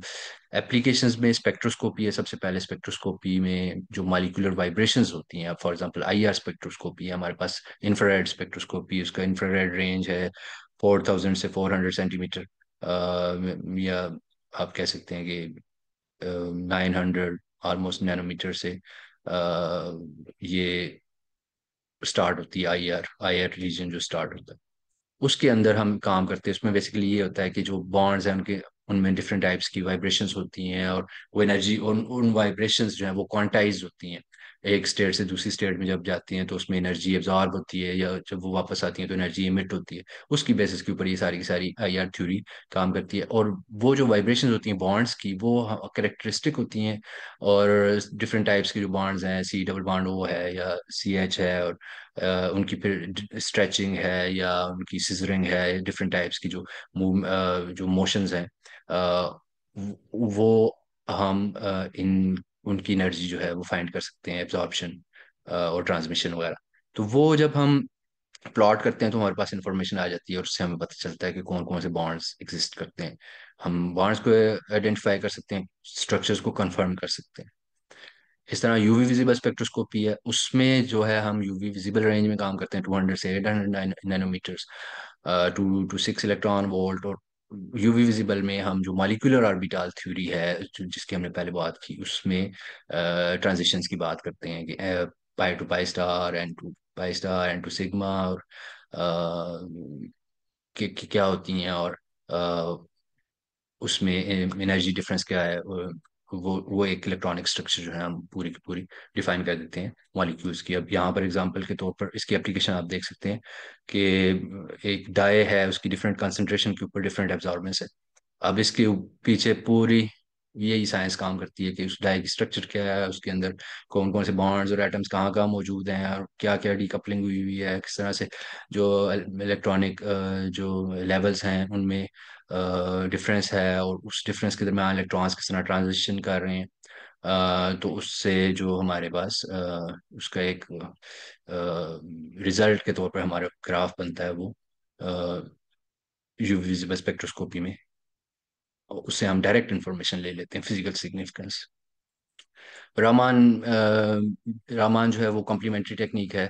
कुछ ऐसे बॉन्ड्स हैं जो ऑब्जेक्ट्स के दरमियान, एटम्स के दरमियान, जिन जो कि एक्टिव नहीं, आईआर एक्टिव नहीं होते, और हम आईआर स्पेक्ट्रोस्कोपी से या FTIR, Fourier transform infrared spectroscopy से वो इंफॉर्मेशन नहीं ले सकते, वो फिर हम रामान स्पेक्ट्रोस्कोपी से लेते हैं। और इसमें बेसिकली स्कैटरिंग होती है लाइट की, फोटॉन्स की, और वो मेजर करते हैं, और वो जो स्कैटरिंग होती है वो बेस करती है जो बॉन्ड्स की वाइब्रेशन है या पोलराइजेबिलिटी है, वो उसकी बेसिस पे, और वो भी कैरेक्टरिस्टिक होती है मॉलिक्यूल्स की। अभी यहाँ पर आप देख सकते हैं कार्बन की है, इसमें ग्रेफिटिक बॉन्ड है, और जो डी बैंड बैंड है, ग्रेफिटिक बैंड, और जो डिसऑर्डर्ड बैंड है कार्बन के अंदर, sp2 और sp3 कार्बन्स का, उस वो हम रामान स्पेक्ट्रोस्कोपी से फाइंड करके उसका ग्रेफिटिक या क्रिस्टलाइन कैरेक्टर और एमॉर्फस कैरेक्टर फाइंड करते हैं। इस तरह न्यूक्लियर, देखें न्यूक्लियर स्पेक्ट्रोस्कोपी हमारे पास ये भी अब जिस तरह हम बात कर रहे थे न्यूक्लियर केमिस्ट्री की, ये भी एक एप्लीकेशन है। इसमें हम न्यूक्लियाई के स्पिन की बेसिस के ऊपर हम आइडेंटिफाई करते हैं, और ये बहुत जो है वाइटल है ऑर्गेनिक केमिस्ट्री में, एनएमआर स्पेक्ट्रोस्कोपी। इसके बगैर ऑर्गेनिक केमिस्ट्री एग्जिस्ट नहीं करती, और उससे हम पूरे मॉलिक्यूल की जो स्ट्रक्चर, अब यहाँ पर आप देख सकते हैं कि डिफरेंट जो ये स्प्लिटिंग्स हुई हुई हैं, ये बेसिकली हाइड्रोजन प्रोटॉन्स एनएमआर है। ये डिफरेंट टाइप के एनएमआर जो प्रोटॉन्स हैं उनको बता रहा है कि ये ए टाइप के यहाँ पर हैं, बी सी टाइप उनकी पीक्स यहाँ आ रही हैं। इससे हमें पूरी स्ट्रक्चर का अंदाजा हो जाता है। ये भी क्वांटिटेटिव होती है। और स्पिन स्पिन कपलिंग जो दो न्यूक्लियाई की होती हैं आपस में, या उसकी इन्वायरमेंट, केमिकल इन्वायरमेंट, यानी ये नाइट्रोजन है और इसकी कार्बन के साथ क्या इसके इर्द गिर्द जितने भी कार्बन मौजूद हैं उनके साथ क्या इंटरेक्शन है न्यूक्लियाई की, अ, वो उसकी क्वांटाइजेशन की बेसिस के ऊपर ये होती है, और वो जिस तरह पहले एक्सप्लेन किया है। फिर मॉसपार है, मॉसपार स्पेक्ट्रोस्कोपी से हम गैमा रेस की एब्जॉर्प्शन करवाते हैं, और इंफॉर्मेशन लेते हैं oxidation states, electronic environment, nucleus की, और solid state physics, geochemistry, chemistry वगैरह में इसकी एप्लीकेशंस है। बहुत हाई रेजोल्यूशन होती है, isomer shift, quadrupole splitting, magnetic hyperfine splitting वगैरह, ये सारी फाइंड कर सकते हैं आप। सॉलिड स्टेट फिजिक्स में फिर एमओ थ्योरी देखें, फिर दोबारा से आ गई है। मेटल्स, एनर्जी बैंड, सेमीकंडक्टर्स हैं, वैलेंस बैंड है, कंडक्शन बैंड है, उनके दरम्यान में कितनी बैंड गैप कितना है, और वो बैंड गैप क्या डिफाइन करता है, उसकी सेमीकंडक्टर नेचर है, इंसुलेटर नेचर है, मेटल है वो। ये सारे का सारा जो आपकी पूरी सेमीकंडक्टर टेक्नोलॉजी है, और जो फोटोकैटालिसिस है, वो इसकी बेसिस के ऊपर है आपकी। कैटालिसिस में भी इसी तरह से है कि जो मॉलिक्यूल्स आ रहे हैं कैटलिस्ट की, सबस्ट्रेट आ रहा है, वो कैटलिस्ट की सरफेस पे किस तरह से एब्जॉर्ब होता है और एड्जॉर्ब होता है, और वहाँ पे उस एड्जॉर्प्शन के नतीजे में बॉन्ड्स किस तरह टूटते हैं, और नई फॉर्मेशन होती है नए बॉन्ड्स की, नए नए केमिकल स्ट्रक्चर्स की। ये सारे इसके पीछे भी आपकी एमओ बीबी थ्योरीज, और जो इलेक्ट्रॉनिक ट्रांजिशंस है, ये चीज़ें होती हैं।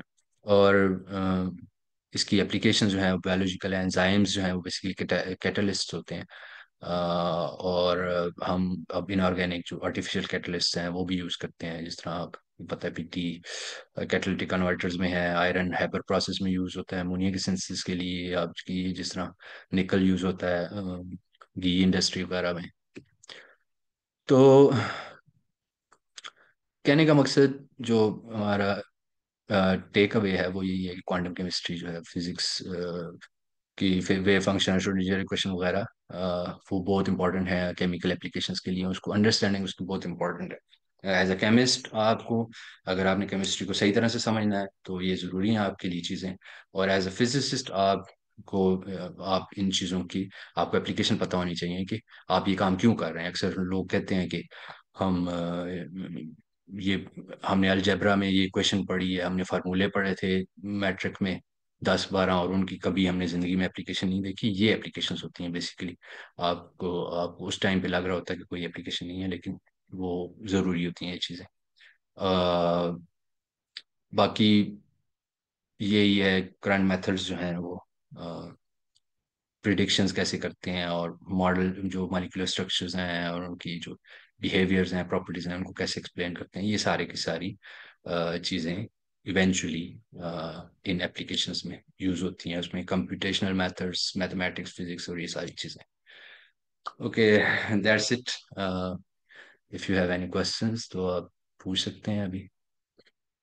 Thank you so much doctor साहब, आपने बड़ी वसी किस्म की जो है वो एक तस्वीर दिखाई है। और वाज़ेह तौर पे हर स्लाइड में आपने जो है वो क्वांटम फाउंडेशन केमिस्ट्री की नजर आती रही हैं। अ, अच्छा, आप सवालों की तरफ चलते हैं। कुछ सवाल जो है वो चैट में है, पहले मैं वो सवाल लूंगा और उसके बाद फिर जो लोग माइक ऑन करके सवाल करना चाहेंगे वो अपना हैंड रेज करेंगे and then they can talk. अच्छा जी। तो कुछ सवाल इसमें कुछ बुनियादी नौइयत के भी हैं, कुछ मेरे ख्याल आपकी स्लाइड से भी होंगे। हिना अरशाद का एक सवाल है कि सर आपने बताया है फर्मियंस में स्टार्ट में केमिस्ट्री कैसे पॉसिबल है इसमें। सॉरी। फर्मियंस की वजह से आपने कहा कि केमिस्ट्री पॉसिबल होती है, कैसे। फर्मियाज की वजह से केमिस्ट्री इसलिए पॉसिबल है कि फर्मियाज की प्रॉपर्टी आपको पता है कि हाफ स्पिन है, ठीक है। अब वो हाफ स्पिन नहीं होगा, ये पूरी की पूरी इलेक्ट्रॉनिक ट्रांजिशंस काम नहीं करेंगे।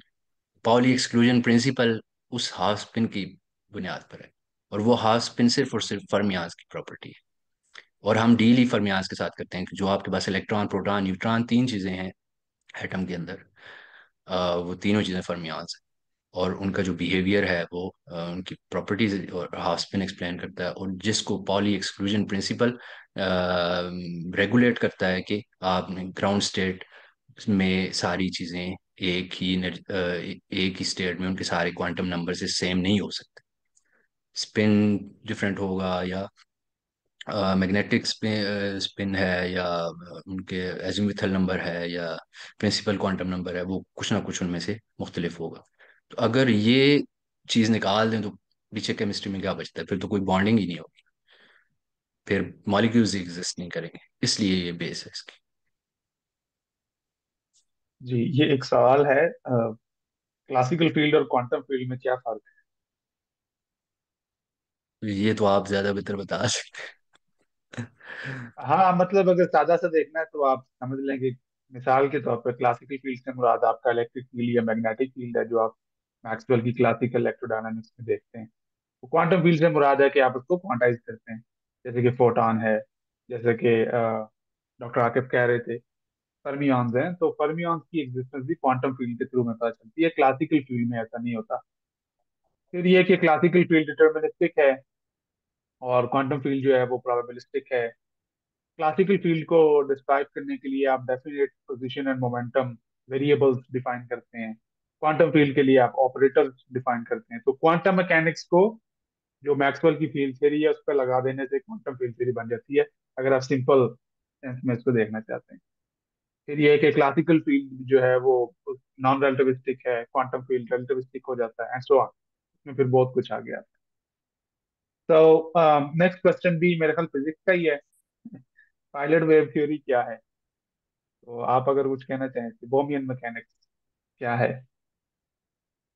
पायलट वेव थ्योरी, जिस तरह अभी आपने क्वांटम मैकेनिक्स की बात की है कि उसमें और क्लासिकल में क्या डिफरेंस है, तो बेसिकली आप ये कह सकते हैं कि जो पायलट वेव थ्योरी है वो क्वांटम फिर से दोबारा क्लासिकल की तरफ जंप है एक तरह, कि हमारे पास एक पायलट वेव है जो कि डिटर्मिनिस्टिक है, और वो डिफाइन कर रही है जो इलेक्ट्रॉन्स हैं उनकी मूवमेंट को, पार्टिकल्स की मूवमेंट को।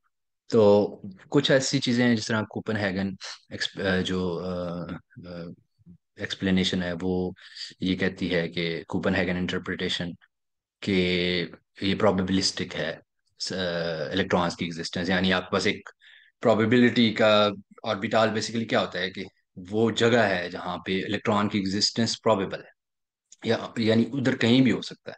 और वो उस वक्त तक आप नहीं फाइंड कर सकते जब तक आप उसको मेजर नहीं करेंगे। जो ही आप मेजर करेंगे तो वो सारी की सारी स्टेट्स जो है प्रोबेबिलिस्टिक उसकी वो कोलैप्स कर जाएंगी, सिर्फ एक जगह आपके पास बच जाएगी, आपको पता चल जाएगा कि इलेक्ट्रॉन यहाँ पर है। तो ये क्वांटम जो कोपेनहेगन इंटरप्रिटेशन है। तो पायलट वेव में बेसिकली ये है कि वो ये नहीं कहते कि कोई जो प्रोबेबिलिस्टिक एक क्लाउड है या एक पोजीशन है वो एग्जिस्ट करती है, बल्कि एक वेव होती है जो एसोसिएटेड है पायलट वेव उस इलेक्ट्रॉन के साथ, वो गाइड कर रही होती है कि वो किधर मौजूद होगा। वो और वो डिटर्मिनिस्टिक है। जबकि जो डिटर्मिनिज्म और जिस तरह मैंने अभी बताया आपको प्रोबेबिलिटी, ये फिर और डीपर कॉन्सेप्ट्स हैं, अगर इनके अंदर आप जाना चाहते हैं, जब उनको आप अंडरस्टैंड करेंगे तो फिर आपको ये वाली बात भी समझ आ जाएगी। बाकी अली भाई आप कुछ कहना चाहते हैं? नहीं, आपने बहुत खूबसूरत तरीके से बताया। और उसकी बुनियाद वही है, क्योंकि आपको पता है वेव पार्टिकल डुअलिटी होती है ना, कि जैसे रोशनी है जो वो कभी वेव की तरह चलती है, कभी पार्टिकल की तरह चलती है। फिर डी ब्रॉय ने मैटर वेव्स का कॉन्सेप्ट दिया कि जो पार्टिकल्स हैं, इलेक्ट्रॉन्स वगैरह, वो भी वेव की तरह बिहेव करते हैं, जैसे एक्सरे डायफ्रैक्शन में हम देखते हैं। तो pilot wave basically classical determinism को बचाने का एक तरीका था। कुछ लोग कहते थे कि जो वेव मैकेनिक्स है वो ओरिजिनल है और पार्टिकल इमर्जेंट है। कुछ कहते थे नहीं, पार्टिकल मैकेनिक्स जो न्यूटन की है वो असल रियलिटी है, और जो वेव मैकेनिक्स है वो जस्ट एक इल्यूजन है, वेव फंक्शन। तो डेविड बोम, बल्कि ये डिब्रॉय ने ये स्टार्ट किया था प्रोजेक्ट। और आइंस्टाइन का आपको पता है बड़ा मशहूर एक नजरिया जो हिडन वेरिएबल का है, वो भी यही था कि क्वांटम मैकेनिक्स इनकम्प्लीट है।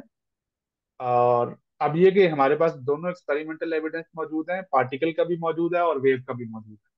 हमारे पास डायफ्रैक्शन इंटरफेरेंस वगैरह बताते हैं कि वेव नेचर होती है, और हमारे पास क्वांटम इफेक्ट बताता है कि पार्टिकल नेचर होती है, या फोटोइलेक्ट्रिक इफेक्ट वगैरह।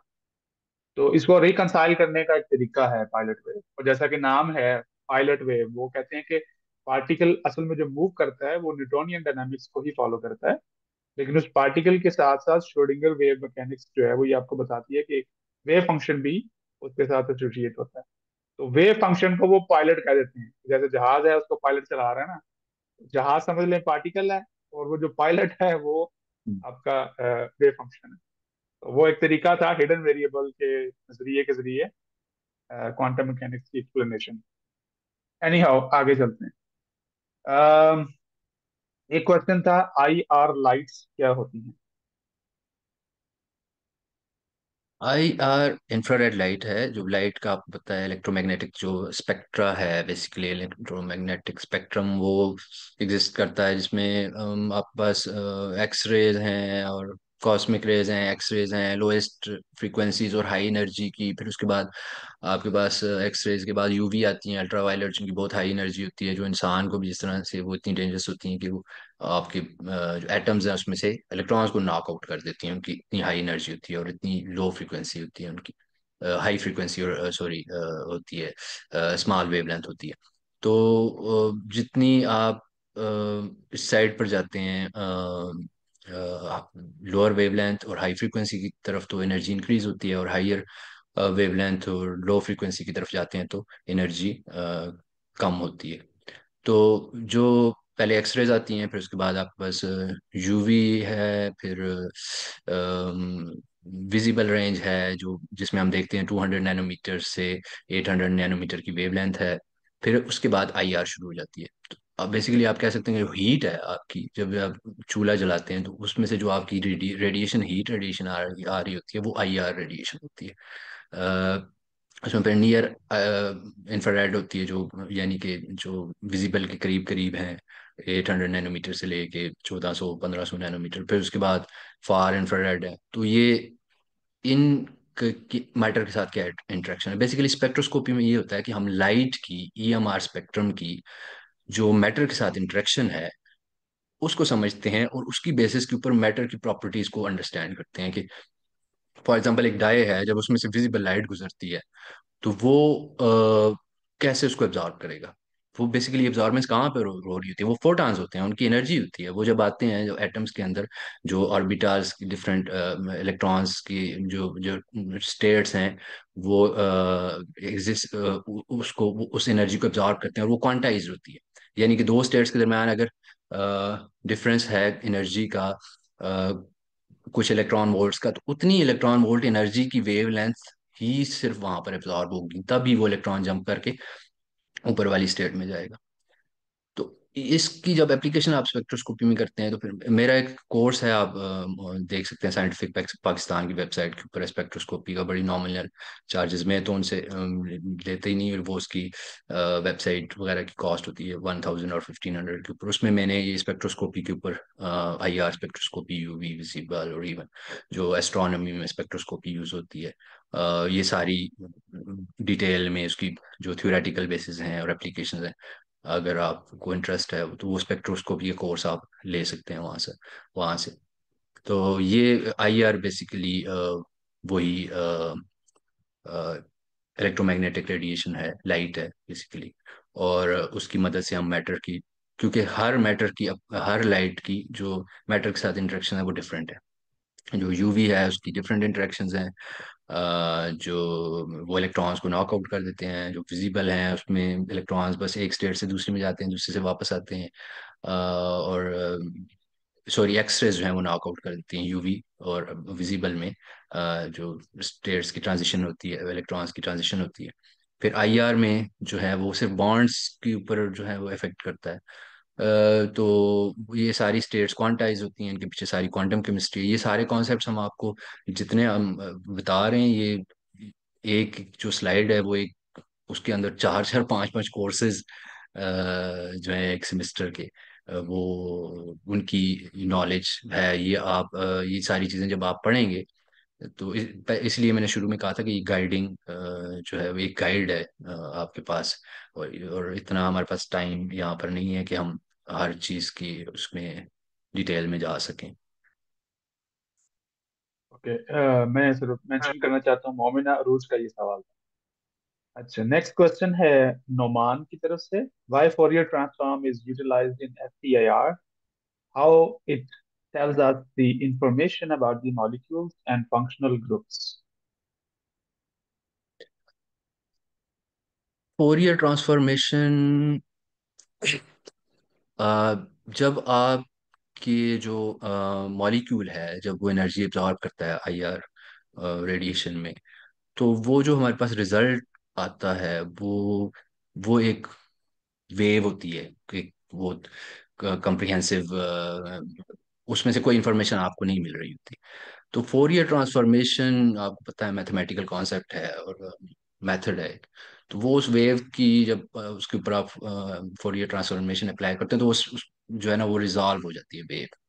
वो फिर रिजॉल्व होके जो हमारे पास ग्राफ बनता है, उससे हमारे पास ज़्यादा क्लियर इन्फॉर्मेशन आती है। यानी जो रॉ डेटा है आपका, उसको आप ट्रांसफॉर्मेशन कर रहे हैं उसकी, Fourier transformation with mathematical concepts to obtain a visually informative uh, uh, piece of something, graph और पिक्टोरियल और इमेज की फॉर्म में। तो वहाँ पे फिर ऑब्वियसली ट्रायल एंड एरर, और उनसे हमने और थ्योरेटिकली हमने डिफाइन किए हुए हैं कि कौन से बॉन्ड की एनर्जी कहाँ पर आएगी, OH बॉन्ड कहाँ पे आता है, CH की जो स्ट्रेचिंग है वो, उसकी पीक कहाँ पर आती है। ये वो जितनी जितनी उसके अंदर वो अगर बॉन्ड एग्जिस्ट करेगा तो वो पीक शार्प होगी, अगर कम है वो नहीं है तो वो नहीं होगी पीक, या कम होगी। तो वो फिर इंफॉर्मेशन हम उससे डिड्यूस कर सकते हैं। तो फोरियर ट्रांसफॉर्मेशन बेसिकली जो हमारा रॉ डेटा है इक्विपमेंट से, उसको विजुअली इंफॉर्मेटिव बनाने के लिए यूज होती हिना अरशद का ही एक सवाल है कि यूवी स्पेक्ट्रोस्कोपी क्या होती है। है। यूवी स्पेक्ट्रोस्कोपी वो होती है जिसमें यूवी और अल्ट्रावायलेट लाइट और विजिबल, बेसिकली ये दोनों साथ ही होती है। एक यूवी लैंप होता है और एक जो इक्विपमेंट होता है स्पेक्ट्रोफोटोमीटर, उसके अंदर यूवी लैंप भी होता है, और जो है विजिबल का लैंप भी होता है, टंगस्टन का होता है, और दूसरा पता नहीं। अ, वो फिर उसमें से लाइट जब निकलती है तो आगे हमने अपना सैंपल रखा होता है, ठीक है। सॉलिड फॉर्म में भी हो सकता है, लिक्विड में भी हो सकता है, जिस तरह डाई की एग्जांपल मैंने दी। तो वो लाइट उसमें से पास करती है सैंपल में से। तो वो जो लाइट आ रही होती है उसकी हमें पता होती है कि उसकी इंटेंसिटी क्या है, ठीक है, उसको आई नॉट आप कह लें। जब वो उसमें से गुजरती है सैंपल में से, 1 सेंटीमीटर का सेल है फॉर एग्जाम्पल, उसके अंदर आपने डाई का सोल्यूशन डाला हुआ है रेड कलर का, उसमें से लाइट गुजरेगी। तो अब रेड कलर बेसिकली एक कॉम्प्लीमेंट्री कलर कलर है। रेड का मतलब है कि एब्जॉर्बेंस जो है वो कौन से रीजन में हो रही है। ब्लू में मेरे ख्याल से हो रही है, वायलेट में हो रही है। तो वो वाली वहां पे लाइट एब्जॉर्ब हो जाएगी। तो वो जो है वो आपके पास ग्राफ बन जाएगा। अब पीछे जो आपके पास ट्रांसमिटेड जो इंटेंसिटी होती है, बाकी बच जाती है, जो जो बाकी जो फोटॉन्स बच जाते हैं, वो आई टी होता है। फिर इन दोनों का लॉग जब आप निकालते हैं तो आपके पास एब्जॉर्बेंस आ जाती है। लॉग और इनकी डिवीजन जब आप करते हैं तो वो जो एब्जॉर्बेंस होती है उसको आप रिवर्स करते हैं तो ट्रांसमिटेंस आ जाती है, और उसके ऊपर एक और फार्मूला लगाते हैं तो रिफ्लेक्टेंस आ जाती है। और इससे आप जितने ज्यादा एटम्स होंगे रेड डाई के, उतनी ज्यादा आपके पास एब्जॉर्बेंस होगी, जितनी कम होंगे उतनी कम होगी।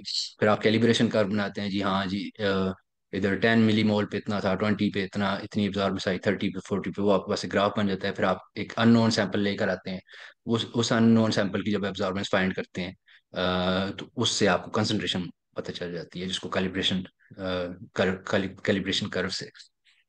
तो ये आपकी एनालिटिकल केमिस्ट्री में बहुत ज़्यादा इसकी एप्लीकेशंस हैं। और ये सारी जो बायोलॉजी है, बायोकेमिस्ट्री है, जो ब्लड के एनालिसिस होते हैं, मॉलिक्यूल कौन कौन से बायोमॉलिक्यूल्स एक्सिस्ट करते हैं, बीमारियां, ये वो, तो ये बेसिकली शॉर्ट इसका इंट्रोडक्शन में बता सकता हूँ।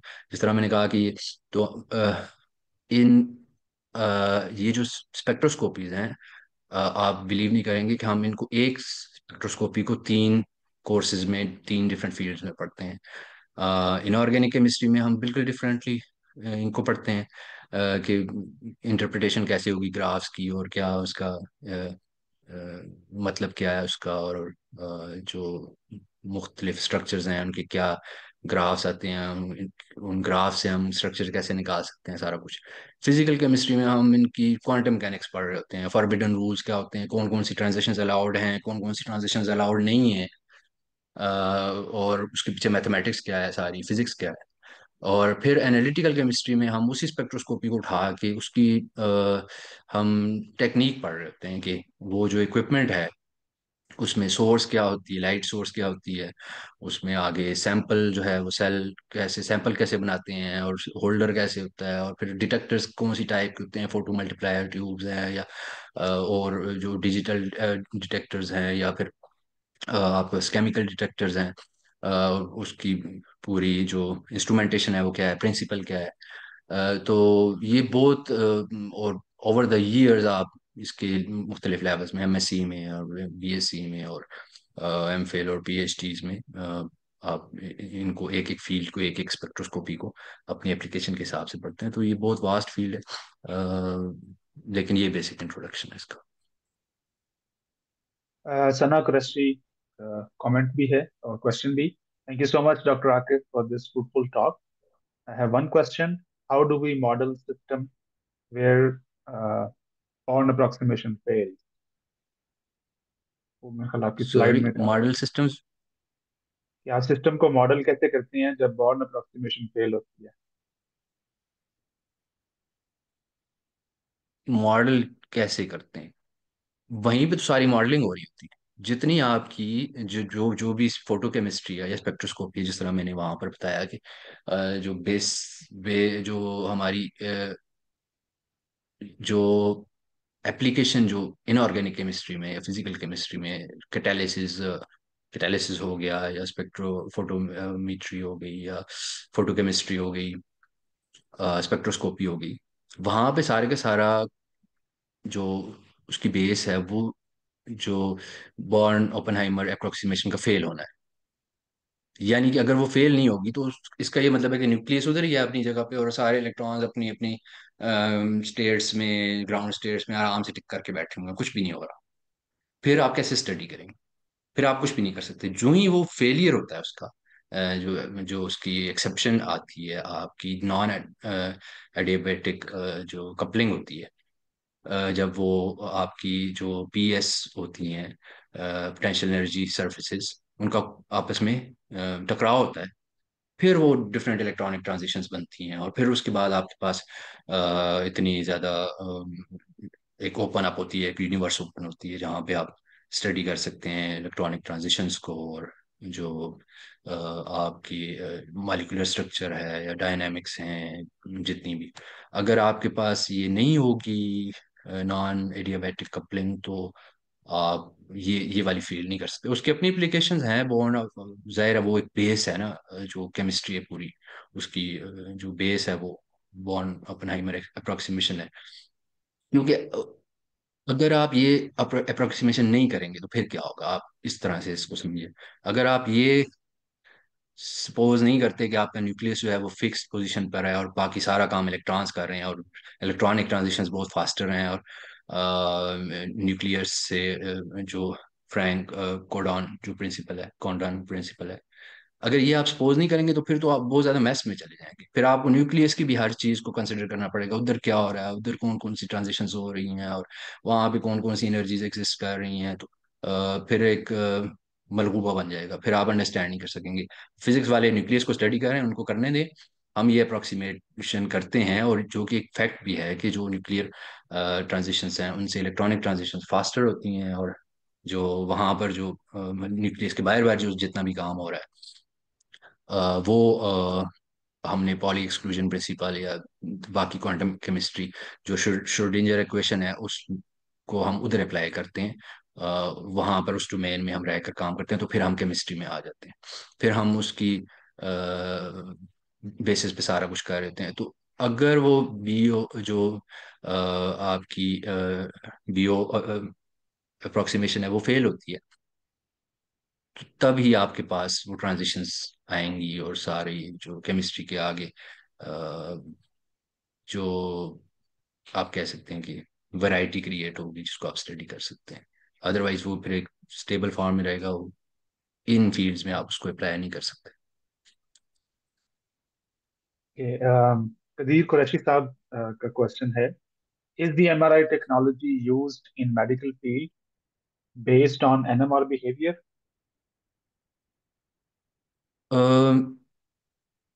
बेसिकली ये दोनों एक दूसरे के रिवर्स हैं।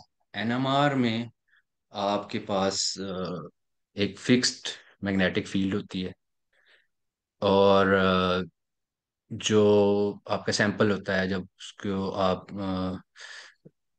जो उसकी न्यूक्लियस के अंदर जो स्टेट्स, एनर्जी स्टेट्स न्यूक्लियाई के अंदर होती हैं, जब वो उसकी कपलिंग होती है उसके साथ जो आपकी फिक्स्ड मैग्नेटिक फील्ड है, तो वहाँ पे एब्जॉर्बेंस होती है, और वहाँ पे आपके पास पीक्स आती हैं, और उन पीक्स से जिन केमिकल शिफ्ट्स कहा जाता है, उनकी बेसिस के ऊपर आप स्ट्रक्चर को डिफाइन करते हैं।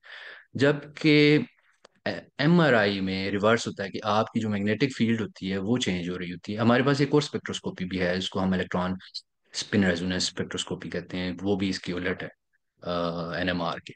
वो एमआरआई की तरह ही है, जिसमें हम वेरिएबल मैग्नेटिक फील्ड अप्लाई करते हैं और देखते हैं कहाँ पे ट्रांजिशन हो रही होती है। तो अ, कह सकते हैं कि दोनों एक दूसरे के ऊपर बेस करती हैं, कॉन्सेप्ट तो सेम ही है, एप्लीकेशन डिफरेंट है बेसिकली। ओके, कदीर साहब का एक नेक्स्ट क्वेश्चन है कि how accurate is spectral analysis when applied to identifying complex molecules like nucleotides or amino acids, especially when applied to signals from extrasolar planets? Spectrum analysis की दुरुस्ती के बारे में मैं आपसे क्वेश्चन है। Accuracy actually it depends on the information. हम यहाँ पे एक्यूरेसी की बात नहीं कर सकते, क्योंकि आपकी जो इंफॉर्मेशन एक स्पेक्ट्रोस्कोपी से मिलती है बॉन्ड्स के बारे में, एक से इलेक्ट्रॉनिक स्टेट्स के बारे में, एक से आपकी जो बॉन्ड लेंथ्स के बारे में, फंक्शनल ग्रुप्स के बारे में, तो ये आपको पांच छह स्पेक्ट्रोस्कोपीज को कलेक्ट करके जो है ना वो आपको पूरी पिक्चर बनानी पड़ती है। तो एक स्पेक्ट्रोस्कोपी से आपकी जो एक्यूरेसी है सैंपल की, वो डिपेंड करती है कि आपका इक्विपमेंट कितना अच्छा है, आपका इंस्ट्रूमेंटल मेथड कितना अच्छा है, आपकी एनालिटिकल टेक्निक कितनी अच्छी है, आपका हैंडलर जो है, बंदा जो है वो कितनी अच्छे तरीके से कर रहा है। लेकिन अगर आप थ्योरेटिकली पूछ रहे हैं एक्यूरेसी कितनी होती है, तो वो 100% I think it's accurate theoretical basis है। आगे आपकी इंटरप्रिटेशन या एक्सपेरिमेंटेशन में जो एरर होता है, तो वो फिर 5% तक अलाउड होता है। तो उसके अंदर आप ज़ाहिर है काम कर सकते हैं। कैलिब्रेशन कर्व्स जिस तरह बनाते हैं आप, कॉन्स्टेंटली आप काम कर रहे हैं थ्योरेटिकल इंफॉर्मेशन के साथ और एक्सपेरिमेंटल इंफॉर्मेशन को बैक एंड फोर्थ जो है वो कंफर्म कर रहे हैं और कैलिब्रेशन कर्व बना रहे हैं, तो आपको पता होता है कि इस कंसंट्रेशन पे अगर इतनी एब्जॉर्बेंस आ रही है, इस पे इतनी आ रही है, इस पे इतनी आ रही है, उसकी जब आपने लीनियर कोरिलेशन कर दी, फिर उसके बाद आप उसी सिस्टम के अंदर रह के जब आप सैंपल की एब्जॉर्बेंस फाइंड करते हैं, अननोन सैंपल की, अननोन कंसंट्रेशन के सैंपल की, तो वो आप उसको एक्सट्रापोलेट कर सकते हैं और उससे कंसंट्रेशन फाइंड कर सकते हैं। लेकिन अब वो इंस्ट्रूमेंट है, वहां पे वो बिजली चली गई, ऑन ऑफ कर दिया और उसके अंदर सारी इलेक्ट्रॉनिक्स थोड़ी सी शिफ्ट हो गई, या आपने 2 दिन बाद आकर सैंपल किया, तो वो कैलिब्रेशन कर वो वाला नहीं रहेगा, आपको दोबारा नया बनाना पड़ेगा। दूसरा एक सैंपल हैंडलर जो है वो आ रहा है, वो जब सैंपल डाल रहा है, सोल्यूशन फॉर एग्जांपल डाल रहा है, तो वो उसको डिफरेंट तरीके से मेजर कर रहा है और उसकी जो है चूंकि वो इतनी एक्यूरेट नहीं होती। आपको पता है कि जो कंसंट्रेशन की डिफरेंट टाइप्स है, मोलैरिटी, मोलैलिटी, नॉर्मेलिटी वगैरह, और जो जब आप सॉल्यूशंस में काम कर रहे होते हैं तो मोलैरिटी और नॉर्मेलिटी में काम कर रहे होते हैं, और मोलैरिटी और नॉर्मेलिटी जो है वो बिल्कुल 100% एक्यूरेट फॉर्म जो रिप्रेजेंटेशन है कंसंट्रेशन के, वो नहीं है। सबसे अच्छी जो है वो मोलैलिटी है बेसिकली। तो फिर उधर से भी एरर आता है, तो ये सारे एरर्स मिला के आप, लेकिन सिग्निफिकेंस जब आप ग्राफ बनाते हैं तो फिर आप की जो कैलिब्रेशन जो कर्व है उसकी एक्यूरेसी एटलीस्ट आपकी होनी चाहिए 95% एक्यूरेट, और उसका हम रिग्रेशन निकालते हैं आर स्क्वेयर। वो अब 0.98 से ऊपर हो तो ही वो डेटा 97, 0.97 एक्सेप्टेबल होता है। और यूजुअली हमारे जो रिजल्ट्स होते हैं उनकी रिग्रेशन जो है वो आर स्क्वेयर वैल्यू 0.995 से ऊपर ही होती है।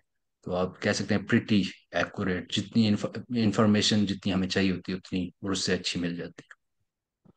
अच्छा, मोमिना ने कोई एक्सप्लेनेशन दी है जी सवाल की। कंक्लूजन की लास्ट लाइन में ये वर्ड लिखा समझ नहीं आया, इसलिए पूछा। आपकी जो अच्छा, लास्ट बुलेट पॉइंट। ये ये कोई टेक्निकल वर्ड नहीं है बेसिकली। कंप्यूटेशनल टूल्स और स्पेक्ट्रोस्कोपी जो हैं वो, इसका ये मतलब है कि अ,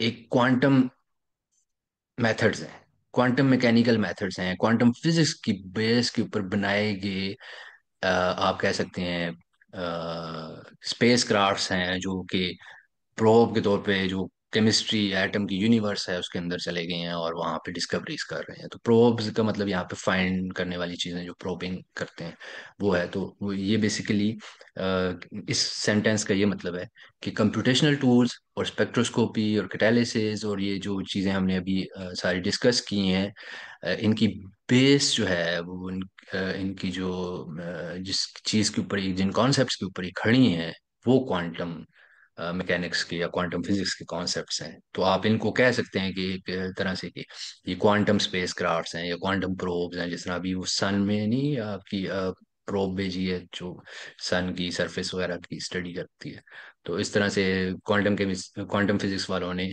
एक साजिश के तहत एक जो है स्पेक्ट्रोस्कोपी और कंप्यूटेशनल मेथड्स बनाए हैं केमिस्ट्री वालों को परेशानी में डालने के लिए, और उसके अंदर जो है बेसिकली क्वांटम मैकेनिक्स छुपी हुई है। इसका ये मतलब है।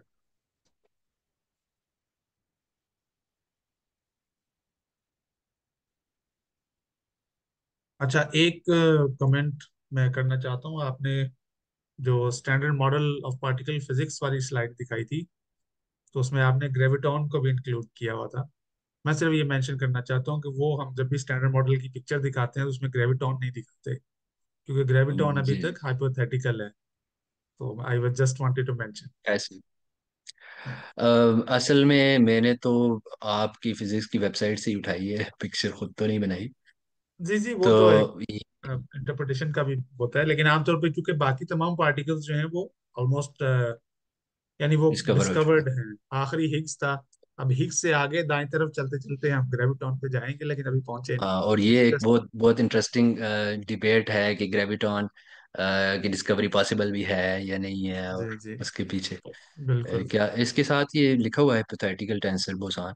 तो लेकिन चूंकि मेरा फोकस इस साइड पर था, और पूरा स्टैंडर्ड मॉडल आप जब भी अगर आप गूगल करते हैं या हाँ, स्टैंडर्ड मॉडल को या इसकी कोई पिक्चर वगैरह देखने की कोशिश करते हैं, तो वो फिर ग्रेविटॉन को साथ में नथी किया होता है उन्होंने साइड साइड पे, वो बड़ा मुश्किल होता है उसको कोई ऐसा। बिल्कुल। बल्कि ये साथ स्पिन का भी लिखा हुआ है ना, 3 क्वांटम नंबर में।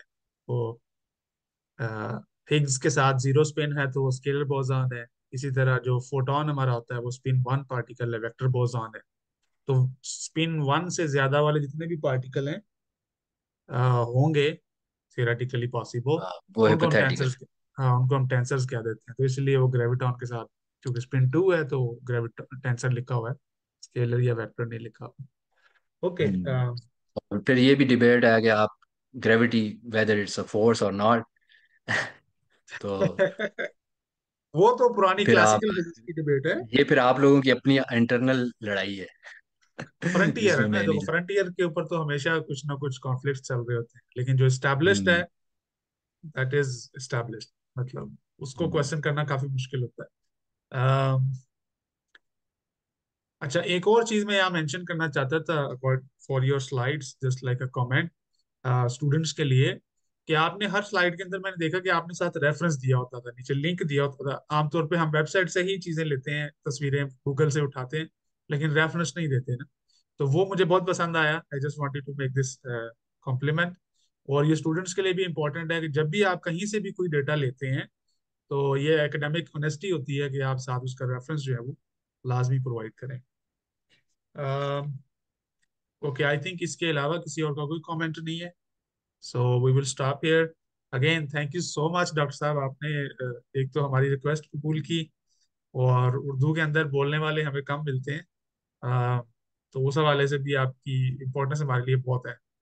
दूसरी बात यह है कि आपने जो कोर्स का जिक्र किया, उसकी कुछ लोग लिंक मांग रहे थे, तो वो आप अगर चैट में बता दें या फिर मुझे भेज दीजिएगा, तो फिर सोशल मीडिया पे भी और यूट्यूब पे जहाँ पे ये वीडियो रिकॉर्डिंग होगी उसके नीचे मैं फिर वो लिंक दे दूंगा, ताकि जो लोग इंटरेस्टेड हैं वो उस कोर्स को देख सकते हैं। इसके अलावा जो अ, आज के सेशन की रिकॉर्डिंग है, और इसी तरह दूसरे सेशंस जो हम कर रहे हैं गेस्ट लेक्चर्स के तौर पे, वो भी हमारे यूट्यूब चैनल पे हैं, और उसका भी मैंने लिंक चैट में दिया हुआ है। तो वहाँ पे आप इसकी रिकॉर्डिंग भी देख सकते हैं। Thank you so much doctor साहब, वंस अगेन। जी, it was a pleasure, thank you for having me. और जो कोर्स है वो वैसे आप इंट्रोडक्शन टू स्पेक्ट्रोस्कोपी साथ आकिफ लिख कर गूगल करें तो आपको आ जाएगा वो। साइंटिफिक पाकिस्तान, एक साइंटिफिक पाकिस्तान मेरा पेज है बेसिकली फेसबुक पे, और एक साइंटिफिक पाकिस्तान एक और ऑर्गेनाइजेशन है जो ये ऑनलाइन कोर्सेज वगैरह अरेंज करते हैं, उनकी वेबसाइट भी है अपनी। तो उन्होंने डॉक्टर रिजवाना मुस्तफ़ा, शायद कुछ लोग आप जानते हो, वो उसको चलाती हैं। तो उन्होंने मुझसे रिक्वेस्ट की थी कि ये कोर्स करवाएं स्टूडेंट्स को। तो वो शॉर्ट कोर्स है, 2 आवर्स 3 आवर्स का बेसिकली कोर्स है। फिर उन्होंने बाद में उसको स्प्लिट करके उन्होंने वेबसाइट के ऊपर डाला हुआ है अपनी, साइंटिफिक पाकिस्तान के ऊपर। तो वो ये 2-3 कीवर्ड्स आप लिखें तो आ जाएंगे। वैसे मैं अली भाई को उसका लिंक सेंड कर दूंगा उसमें डिस्क्रिप्शन में डालने के लिए। Thank you, thank you very much. Okay, thank you so I much, thank hope you कि ऑल द ये इट पार्टिसिपेंट्स। वाज हेल्पफुल और कुछ ना कुछ आइडिया हुआ होगा। आई am not an expert in everything that I have discussed. मेरा मकसद एक जो पिक्चर है गाइड लाइन जो है वो, और एक कॉन्सेप्ट के क्या बेसिस क्या हैं केमिस्ट्री की, वो क्लियर करना था। अदरवाइज ये इन इटसेल्फ एवरीथिंग इज, जो हर स्लाइड है उसके अंदर जो कॉन्सेप्ट्स हैं वो एक एक कॉन्सेप्ट के ऊपर जो है ना सदियों का काम है, और कोर्सेज हैं और डिग्रीज हैं, और जिस तरह मैंने शुरू में कहा फील्ड्स अपनी अपनी, जिस तरह अभी आप सिर्फ एक ग्रेविटॉन के ऊपर बात की जाए तो कहाँ से कहाँ वो कर सकते हैं। तो ये जस्ट एक गाइडलाइन थी, और अगर कोई मेरी तरफ से कमी कोताही हो तो sorry for that, but I hope कि आप लोगों को एक जनरल आइडिया जो है वो हो गया होगा इसका। के आखिर पे मैं पार्टिसिपेंट्स का भी शुक्रिया अदा करता हूँ, जिन्होंने इतना टाइम हमारे साथ रहे, और सवालात जिन्होंने किए उनका खास तौर पर शुक्रिया। सवाल करने से ही इंसान सीखता है।